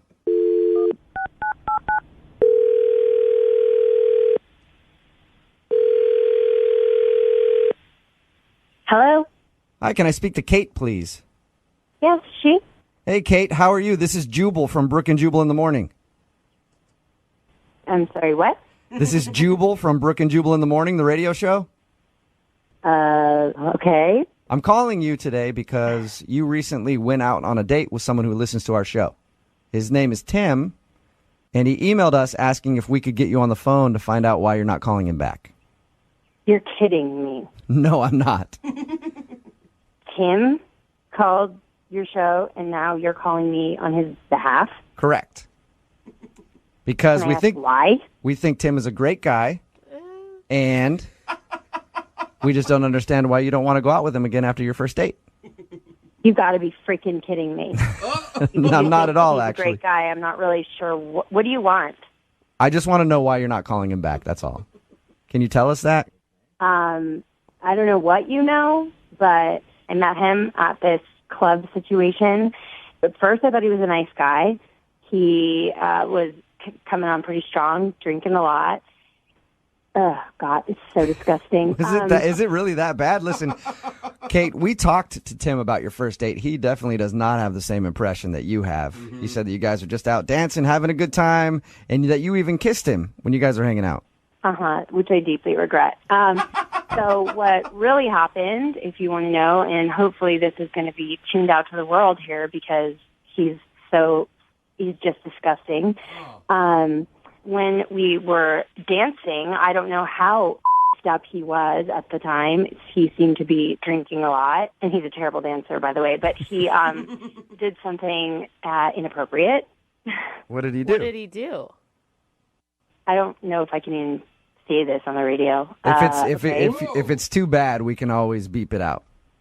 He grabbed my hand and put it on his package, if you will, and he said, "Do you feel what you do to me, girl?" Are you serious? That's a move I've never heard of. I kind of pretended that he didn't say that, and I was kind of like, okay, he's oddly weird. I don't know, what is just happening in the moment. And then he started to repeat it. "Do you feel what you do to me, girl?" And louder on the dance floor. And I was so embarrassed. I didn't even know what to do. People are looking at me, and it's louder than the music. Oh my gosh. And obviously that move didn't turn you on.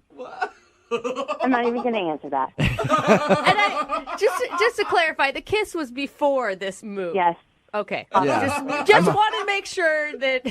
I'm hoping you didn't kiss him after he was doing that to you. Mixed signals. So, obviously, I was completely disgusted, grossed out, violated, honestly, and you can see why I would never, in my wildest nightmares, even want to talk to him again. I don't blame you. Oh, that is unfortunate, Kate, because he's actually on the other line listening. What? Yeah. Tim Casanova, you there? Gross. I'm telling you, I was drinking a lot. I promise you. I don't remember that. That does not excuse your disgusting behavior. I cannot believe you dragged me on the radio for this. No. Disgusting. Hey, I'm sorry. I really don't remember any of that. Is that really what I said to you? Do you feel what you do to me, girl? Yeah, over and over. I remember that pretty vividly. Oh, my God. I apologize. I'm sorry. I'm embarrassed. That was totally inappropriate. Have you been the drunk perv guy at the dance floor before, Tim? Like, be honest. No. I bet you've done that so many times. It was like rehearsed the way you said it. Gross. I promise. I'm sorry. I've never done that before. Oh my God. I don't know how you could come back from that. Like, just even the guy on the dance floor that humps your leg is nasty. The guy who puts his hand on and says that line, Tim. Well, I know you've been drunk before. Come on. Hey, Tim, I don't think you're going to get a second date out of this. I'm just going to tell you right now. I'm going to ask in a second. But, Kate, I do have to let you know something else about your date. Oh, no. I forgot about Okay? that. What? So he did that to you on the dance floor. That is very disturbing, right? But also, before that happened and you guys kissed, he told us that he was in the bathroom throwing up and then came to the dance floor, and that's when you guys kissed. Are you kidding me? No. I feel so bad for you. I thought you weren't going to tell me. Yeah, I changed my mind when I heard about everything else that you had done. I do have to ask you, Kate, would you like to go out with Tim again? We'll pay for a second date. No. All right. Dude, Kate's never going to talk to a guy at the club again after this. Tim, I'm sorry. No second date for you, man. Well, looks like it's back to the club for me again. Yeah, you might want to stay out of the clubs. Hey, are both you guys still there?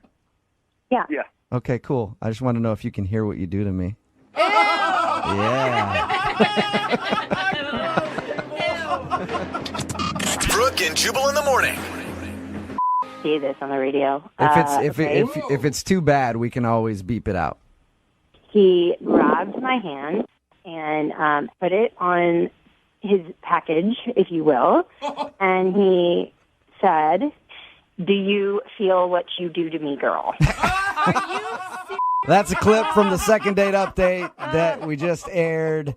Tim wanted to call Kate. Tim thought Kate wasn't calling him back because they were drinking while they were out hanging out. He got sick. He went to the bathroom, got sick, came back on the dance floor, and they made out. He was assuming that maybe his breath was kind of nasty because he had Still so gross. vomit breath. But the real reason was because he grabbed her hand, put it on him, and said, "Do you feel what you do to me, girl?" And I guess he did that a few times. Yeah, I wish he would have just answered, "No, actually, I don't feel anything." Yeah, actually, there's nothing there at all. Wait, can you maybe a little bit closer? I don't. Somebody texted in at 78592 and said, "Puke doesn't sound that bad now." After hearing exactly what he did. Very disturbing. Yeah, it was. Very bad. If you want a second date update, all you have to do is email the show, Brooke and Jubal at moving925.com. We will call the person who didn't call you back.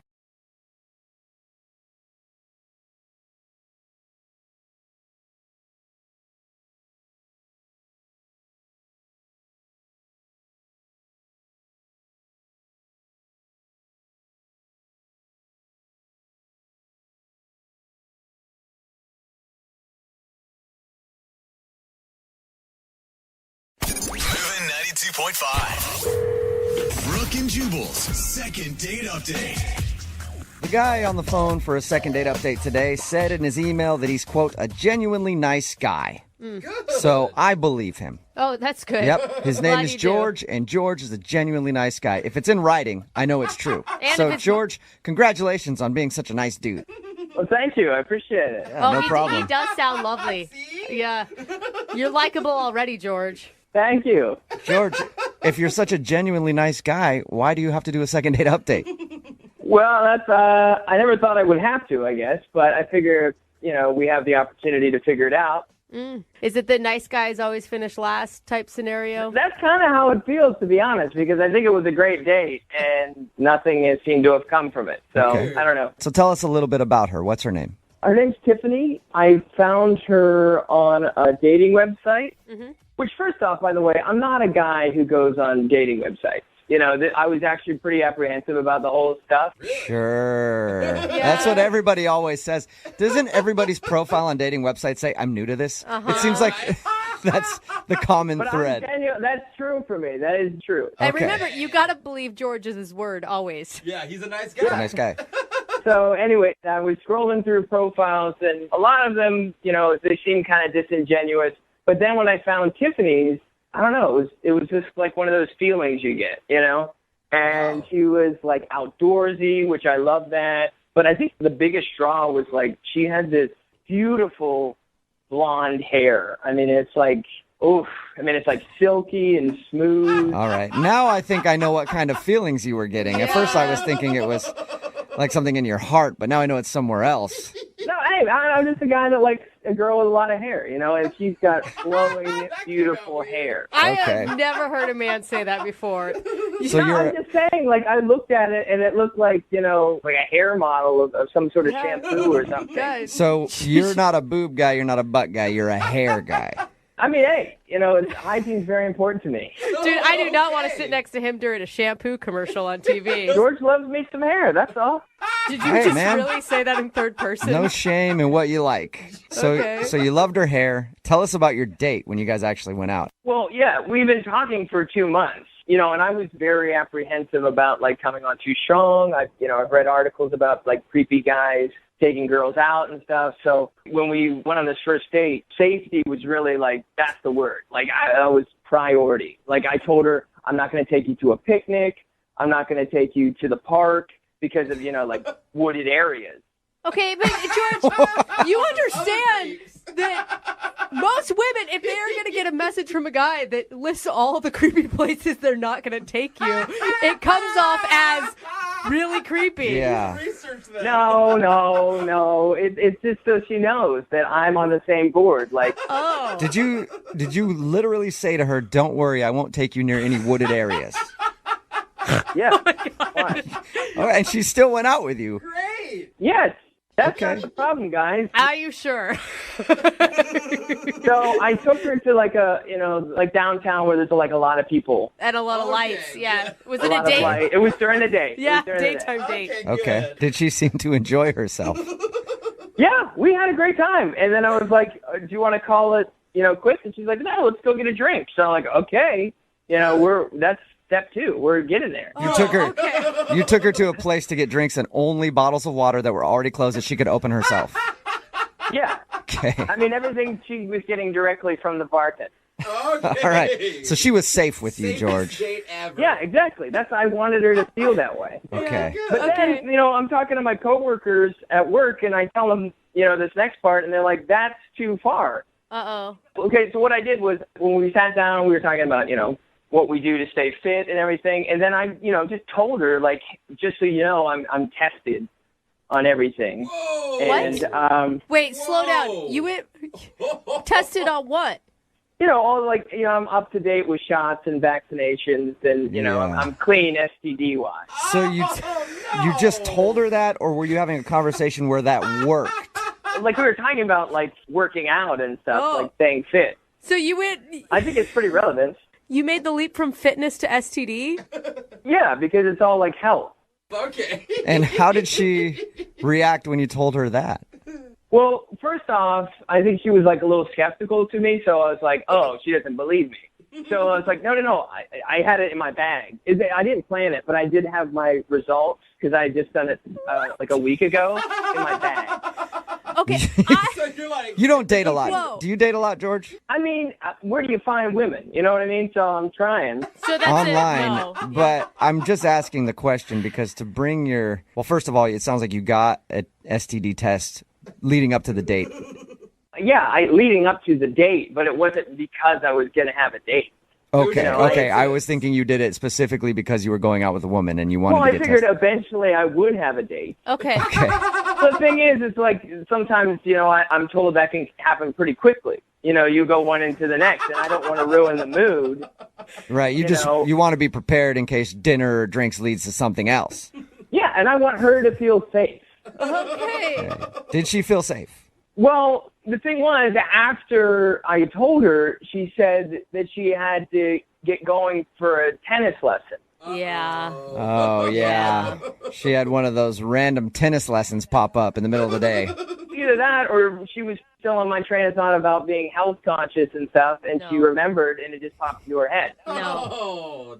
So what happened before she split for her tennis lesson? How'd you guys end things? Well, we shook hands like a gentleman would do, and she left pretty quick after that, and I haven't heard from her, and her account is still active, so I think she's getting my messages. I don't know. Oh. How many messages have you tried to send her? I mean, I don't know, I guess like 4 at this point. Okay, George. All right. Well, we'll play a song. We'll come back, and we'll call her and get your second date update, okay? That'd be great. Thank you, guys. Hang on, man. Be safe. Always, man. Always safe over here. George. Moving 92.5. Brooke and Jubal in the mornings. Second date update. Sometimes the more you say something, the more skeptical people will be of you. Like, for example, if I go to a crowded department store this weekend, strip down all my clothes, raise my hand and yell, "I am not a pervert! Not a pervert!" You know what? Those people should believe me. You know why? Because I said it, and I said it loudly. I don't think that's how it works. And George, who's on the phone with us right now for a second date update, said over and over again to his date that he is not a dangerous man. Yeah. So she should believe him. He told her before they went out, "Don't worry, I'm not taking you to any wooded areas." Yeah. Nothing like that. Not bringing my duct tape with me or anything. He also brought along his medical history to show her that he was STD free on a first date. But she didn't ask for it. Let's remember that. And of course, he said that he's a genuinely nice guy. George, I think that your downfall was you tried to convince her a little too hard of what a good dude you are. Hey, I did all the right moves. You know, I will admit maybe didn't need to bring up the medical history on the first date, but it's still good news. Yeah, I mean, it is good news. Actually, that's a very good point. Congrats, by the way. It might be a little strange to show her that, but yeah, it's good news as long as you were STD free. Yeah, you didn't have to have a chlamydia talk right after you showed it to her. So, bonus. Right. I'm living with nothing, you know. All right, well, I'm going to dial her phone number right now and find out why she's not calling you back, okay? Great. Here we go.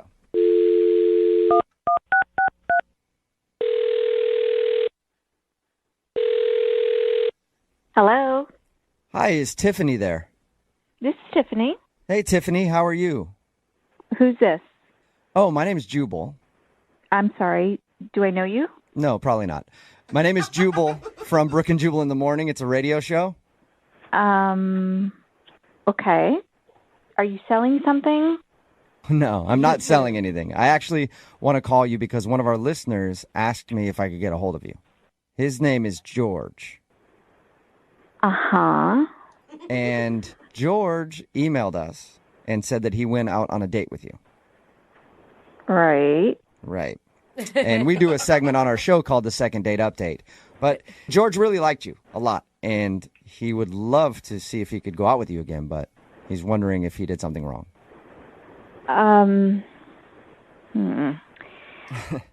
Well, listen, I have gone on some dates in my life. I have never met someone like George. That's a good way to say it. Okay. Did he come? That's polite. Did he come off like a serial killer, kind of?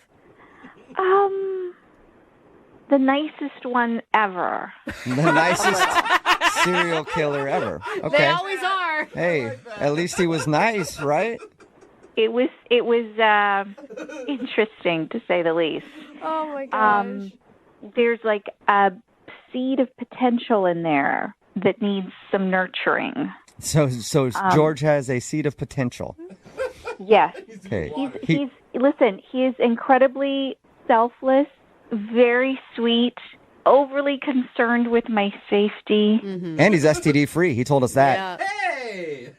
Yeah, I learned that on the date. Yeah. So he told us about that. And he admitted that he thinks that could have been the reason that you're not calling him back. Could have been. And there's that little seed.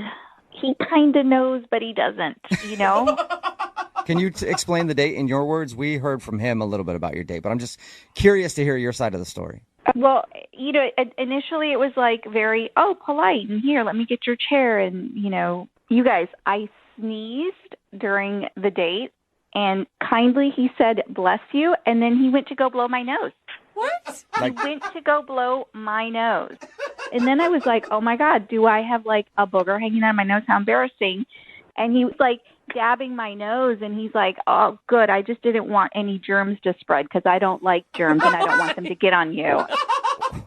So it was this very awkward thing at the beginning. And then we leave the restaurant, we're walking, and, you know, he was walking on the sidewalk, and we're about to cross the street, and there was a car, and it was nowhere near me, and he starts yelling at the car, be careful, you're going to hit my date, almost like announcing, like, we're going to cross the street, everybody stop. How embarrassing. No. It was one of those things where it's like, okay, it can't get worse. Okay, it can't get worse. And it kept getting worse. And then I just wanted out. So at one point, we're standing, you know, waiting to cross another street. And he realizes that I'm standing, like, on a grate. And he starts lecturing me. He goes, do you know how many people die every year standing on a grate by falling through? And also, slightly, I'm like, oh, my God, how many? Really? He's like, well, I don't know, but I bet the number's really high. He hadn't even researched this. I was like, I guarantee people fall through those things all the time on city streets. I'd never heard of that. It was like the most paranoid mom ever on a date with you. And I was like, make it stop. I can't. I can't. Did you ever address it with him? Like, No. I'm not a charity corporation. I don't take care of people. I was on a date. I'm not here to fix people. I got my own stuff. Okay. I don't think that I need to be the person to tell him all that. You know? Okay. Interesting. Hey, Tiffany, this is George. Wow. Hey, George, hold on 1 second. I think I need to let Tiffany what's going on. Whoa. Tiffany, George is on the other line listening and wants to talk to you. He was supposed to wait for a second, but... George. I'm just a little confused here because I've been listening to this whole thing where you thought you might die. If anything, the whole date was to make you feel like you would live, you know, for a long time. That was my point. The point of dating me is to make sure you know you can live for a long time. Yeah, I don't understand. It's the nicest serial killer comment. I mean, it's being, yeah, well, you got the nice part right, okay? But the serial killer stuff and that car was reckless. Okay. He had no George, business wait. being What you didn't hear, listen, yes, you heard a lot of stuff I said. What you didn't hear is that there is a seed somewhere I did hear inside. that. A seed of potential. Work on it. You called me selfless, sweet, kind of cute. Huh? Yeah. He was paying attention. You bet your sweet butt I was paying attention. I wrote everything down. You're actually taking notes? Yes. This is important to me. Tiffany, I've been writing everything down, pros and cons. And let me tell you something. The pros are winning right now. With selfless, sweet, kind of cute, interesting, nice. Then the serial killer part's in the con. George. Oh, my gosh. George, you are People special. die on the great. You are okay. really sweet. You really mean well. And that's really good about you. But maybe you just try too hard and then you lose sight of who you are because you're trying to be this super dating hero that doesn't exist. And then you end up becoming nothing but scary things. Well, I just want you to feel comfortable. And I guess I did it too much. Yeah. I did it too much. Mm-hmm. George, you're coming off as an overbearing mother who nags her child, and that's not sexy. Yeah. Well, to me, safety is the sexiest thing in a person, I think. All right? You know, George. Yes? You know what? If that is what you in your heart believe and want, then you need to find yourself some girl who's looking for that. There's a girl out there somewhere looking for the Brad Pitt of safety, and you're her guy. And you guys are going to rock. You're going to be awesome. Where do you think I could find her? I do not know. George. Tiffany, would you like to go out on a second date with George? We'll pay for it. It doesn't have to be a date. You can just get together and maybe help him find a girl that's into safety. Come I'm on. down. Come on, Tiffany. I mean, I know you don't want a charity case, but he needs help, man. Yeah, he's likable at least. Listen, baby steps. I will let him email me for dating advice, and we could start there. I can get your personal email? My work email. There you go, George. Okay, that sounds pretty good. Yeah. Okay, so you didn't get a second date out of the whole thing, but at we're least playing the long play here. long play. Yeah, long okay. play. Okay. Well, wait. George, let me be clear. This is not a long play on a second date. This is dating advice, a dating coach. I'm going to help you. No, I get you. So we'll go on a second date. No. The pressure is off. George, I'm telling you right now, if you ask me out on a date, the answer is no. But if you need advice, I'm here for you. No, totally. I'm just saying, like, if we were to, like, do a mock date, you know? He's trying everything. He's trying. Yeah, let's go out and role play sometime and see how it works. George. I'm just saying it could be nice, you know, in the moment. George. Smoother than I expected. George, I don't think you're going to get a second date out of this, but you did strike up a friendship, it sounds like, with Tiffany, and maybe she can help you in the dating world. It too. Okay. Pushing it. You've made contact with Tiffany, and she's agreed to help you out. Thank you, Jubal. I appreciate it, man. You're welcome. Oh, my God. This is great. All right. Beginning of a great rate, friendship. Sorry. Brooke and Jubal in the morning. Text in at 78592 that says, that guy indeed was the Brad Pitt of safety. We're talking about today's second date update. If you missed it, George wanted to call a girl named Tiffany who wasn't calling him back after their date. We got her on the phone, and the reason she didn't want to go out with him again, he was obsessed with her being safe. Oh, man. And obviously not very good at dating at all. One point, he actually dabbed her nose because she sneezed.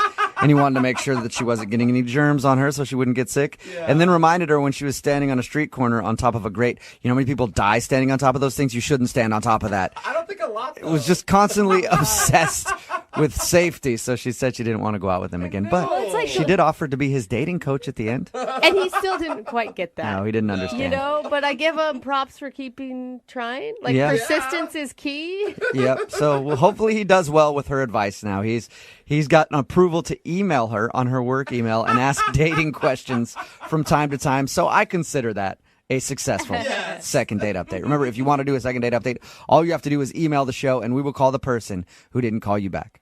Move at 92.5.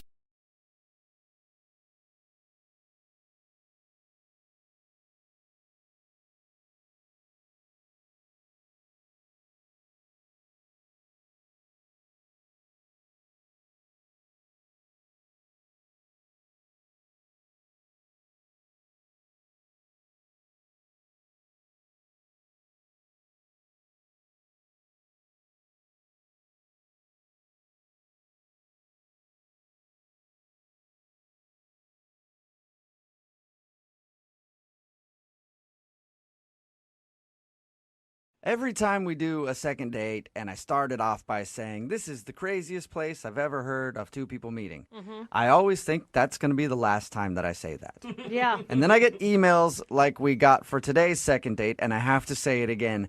This is the craziest place anybody has ever met. I really actually believe you on that one. You sound very adamant. The girl that wants to call the guy for a second date today, her name is Sarah, says that she met him at a crime scene.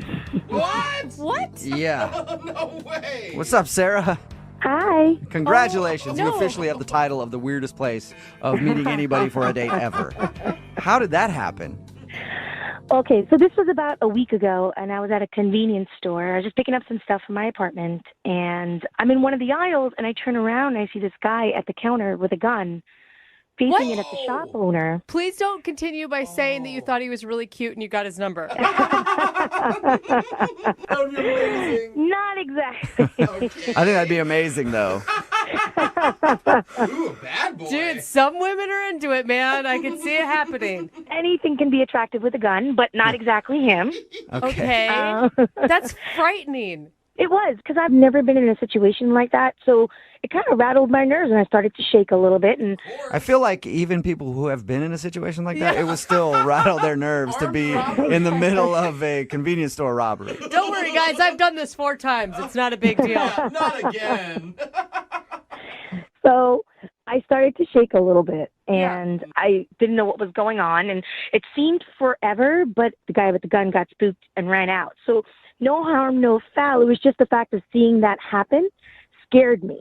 Okay, Yeah. I No mean, harm, no foul. I'm still going with harm and foul on that one. I don't know about you. Except for the nightmares that I have to suffer from almost. Except for the post-traumatic stress, I'm Right. fine. Yeah. Okay. So the place didn't get robbed, but a No, guy tried to rob it, and that's how you met the dude that you want to call. What's his name, by the way?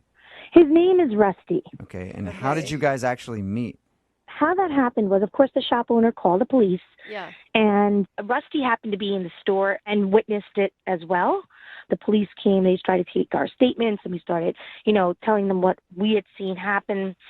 And once the police was gone, I was still shaking a little bit. And so Rusty looked at me, and for me, it's so sexy when a guy can make you laugh, even in a very difficult situation.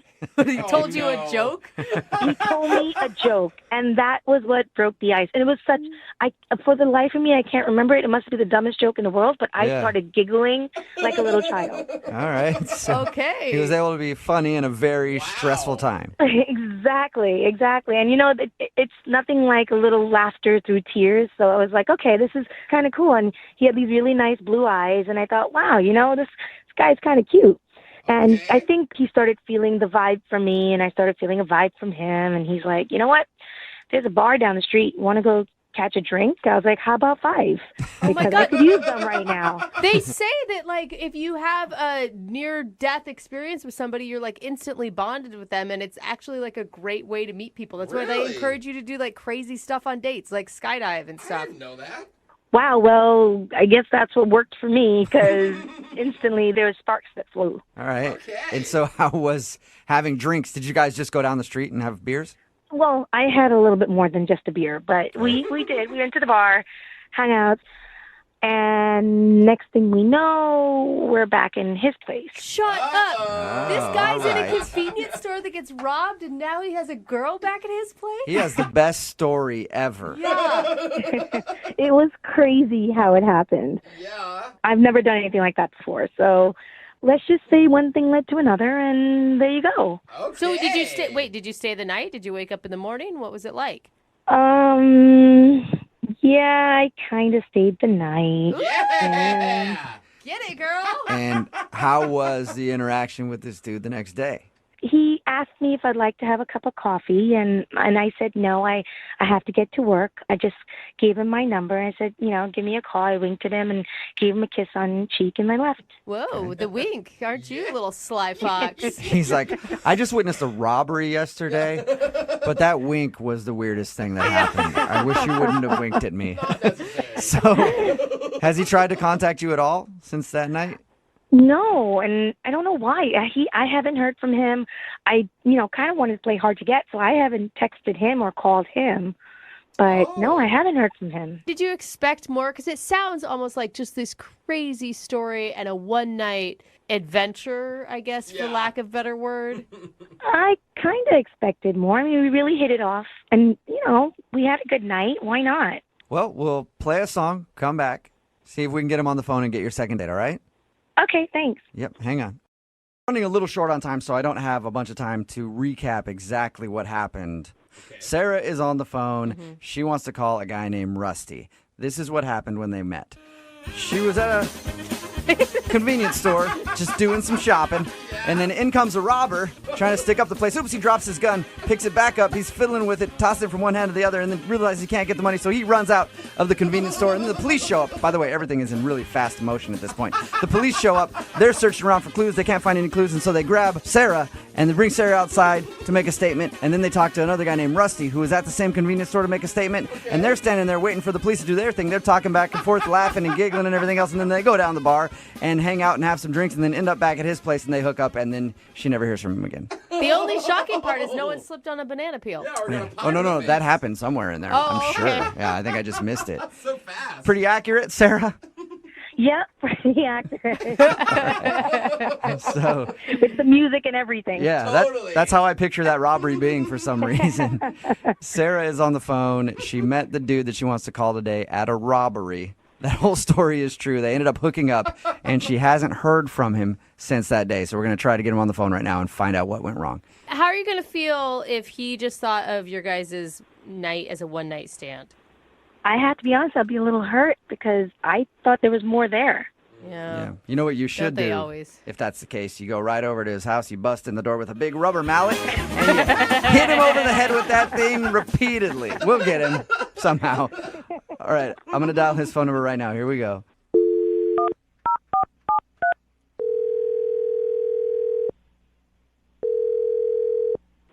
Hello? Hi, I was looking for Rusty. Yeah, this is him. Hey, Rusty. How are you, man? Fine. Who's this? This is Jubal from Brooke and Jubal in the morning. Oh, okay. Who's that? That is me, and I host a radio show called Brooke and Jubal in the morning. And we're calling people who were recently in a convenience store robbery to ask them some questions. That's actually true. Oh, You were just in a convenience store robbery, right? I mean, yeah. How do you know that? Oh, I know that because we talked to a girl named Sarah who was at the same convenience store robbery, and she mentioned your name. Really? Yeah. Yeah. Actually, Sarah wanted us to call you because she told us all about the robbery and how you guys met when you were giving your police statement and how you went to the bar and then went back to your place and had a really fun night. Okay, this is weird. Why did she tell you all that information? Well, a lot of information. She's wondering why you haven't called her since then. I figured you guys just had one crazy, dangerous night and that you wanted nothing else from her. No, I mean, it's more than that, but I don't want to talk about it. Do you like her? Did you like her? Yeah, she was awesome. It was a wonderful time. So wait, I mean, when you guys were hanging out, you didn't think that would be the last time you saw her? No, I don't think it's going to be the last time that we hang out. Okay, but you're not calling her. I don't know you very well, Rusty, but I can tell you this. Usually if you want to see somebody, you have to kind of like contact them. Yeah. I know, and I will. It's just, I got some stuff I got to take care of first, and then I'm going to call her. Can you tell us what you have to take care of? I don't know you guys very well. What do you mean you don't know us very well, dude? We've been on the phone for like 2 minutes. I feel like you're my best friend, Rusty. Look, man, she's really confused. She liked you a lot. She thought you were really funny. And also the other things that you did, she liked too. And so it would help if we could at least tell her why you're not calling her back. I don't want her to know why I'm not calling her back. Are you in a relationship? Really? I mean, I could see like you get caught up in the moment, adrenaline's going. Look, if I tell you guys what's going on, do you promise not to tell her? Sure. It's just important. I'm going to talk to her. I'm going to go through with this, but I don't want her to know why yet. Okay. It's your responsibility to tell her then. Yeah. I'm in a relationship. And what? I'm going to break up with her, this girl that I'm dating. I'm going to break it. Things weren't good in the first place, and with everything that happened at the robbery, the adrenaline started going. It was one of the crazy experiences I've ever had, and everything kind of got overwhelming, and stuff with Sarah kicked off, and it was great, and I really like her. Whoa. And I want to do the right thing and not see her until the relationship I'm in is over. So, you have a girlfriend? Did you think in the hours that we spent together that maybe you could have shared that with me? Hey, Rusty, that's Sarah. She was on the phone listening. Sorry. Are you kidding me? No. Sorry. I told you I wouldn't tell her, Rusty. Yeah, but you didn't tell me she was listening. I'm bad with details. I'm sorry. Are you kidding me, Rusty? We spent how many hours at that bar? Did you even bother to tell me? I had no idea that you were on the phone. Does that matter? Yeah, because if you weren't listening, then you wouldn't have known about the mistake I made of sleeping with you while I was in a relationship. I was a mistake? No. Are you kidding me right now? You weren't the mistake. The mistake I made was sleeping with you. That sounds even worse. What the hell? No, that's not what I mean. Really, Rusty? What do you mean? What I mean was that whole day, everything that happened that day was wonderful and awesome, and I got overwhelmed, and I made a poor choice. So what happens? You get involved with me and somebody else brings out a gun, you're going to sleep with somebody else? Is that how that works? I don't think that getting in the middle of a crime scene is going to be something I make a habit of doing. I got to tell you, Rusty, I am so disappointed right now. Why didn't you just tell me that night, or you could have called the next day and explained yourself instead of me having to go through all this? Well, you didn't call me either, and I was going to take care of the situation myself and then get back to you the appropriate way and then tell you everything that happened. When I left that morning, I gave you my number. I said, give me a call. How much more explicit could I have been? Well, I wanted to take care of this situation I dug myself into, and I wanted to do it the right way. Right. So the situation's taken care of now. Yeah, is it? Are you still with your girlfriend, Rusty, or? I haven't told her yet, but I plan to do it in 2 days. In 2 days? Why 2 days, Rusty? Yeah, do it now. My buddy's going to lend me his car so I could get some stuff out of her place, and I was going to do it all in the same day, and he wasn't available to help me out until a couple days from now, so I was just waiting till then to do it so it could be all taken care of as cleanly and smoothly as possible. So let me get this straight. You want me to wait like 2 days and 3 hours and 45 seconds till you break up with your girlfriend, and then you're going to start a new relationship with me. That sounds so promising. I mean, yeah. Really? I think she was being sarcastic, Rusty. Are you being serious right now, Rusty? Yes, I'm being serious. That was my plan. I can try to, if I can try to speed things up, like 24 hours, I will. You know what I'll do? I'll set my timer right now. How about that? Sarah, I can't believe I'm saying this, but I'm kind of like rooting for Rusty a little bit. We've all been okay. Granted, the sleeping together thing, not cool at all. Cheating, not cool. I get that. But he sounds truly remorseful, and he's not trying to play you, and he's actually trying to now fix it and go back to being honest, I guess. Yeah, you should listen to her. I mean, I'm trying to be honest right now and do the right thing in the situation because I made a mistake. And I'm trying to fix it. And he just needs 2 days or maybe 24 hours if you need the process sped up.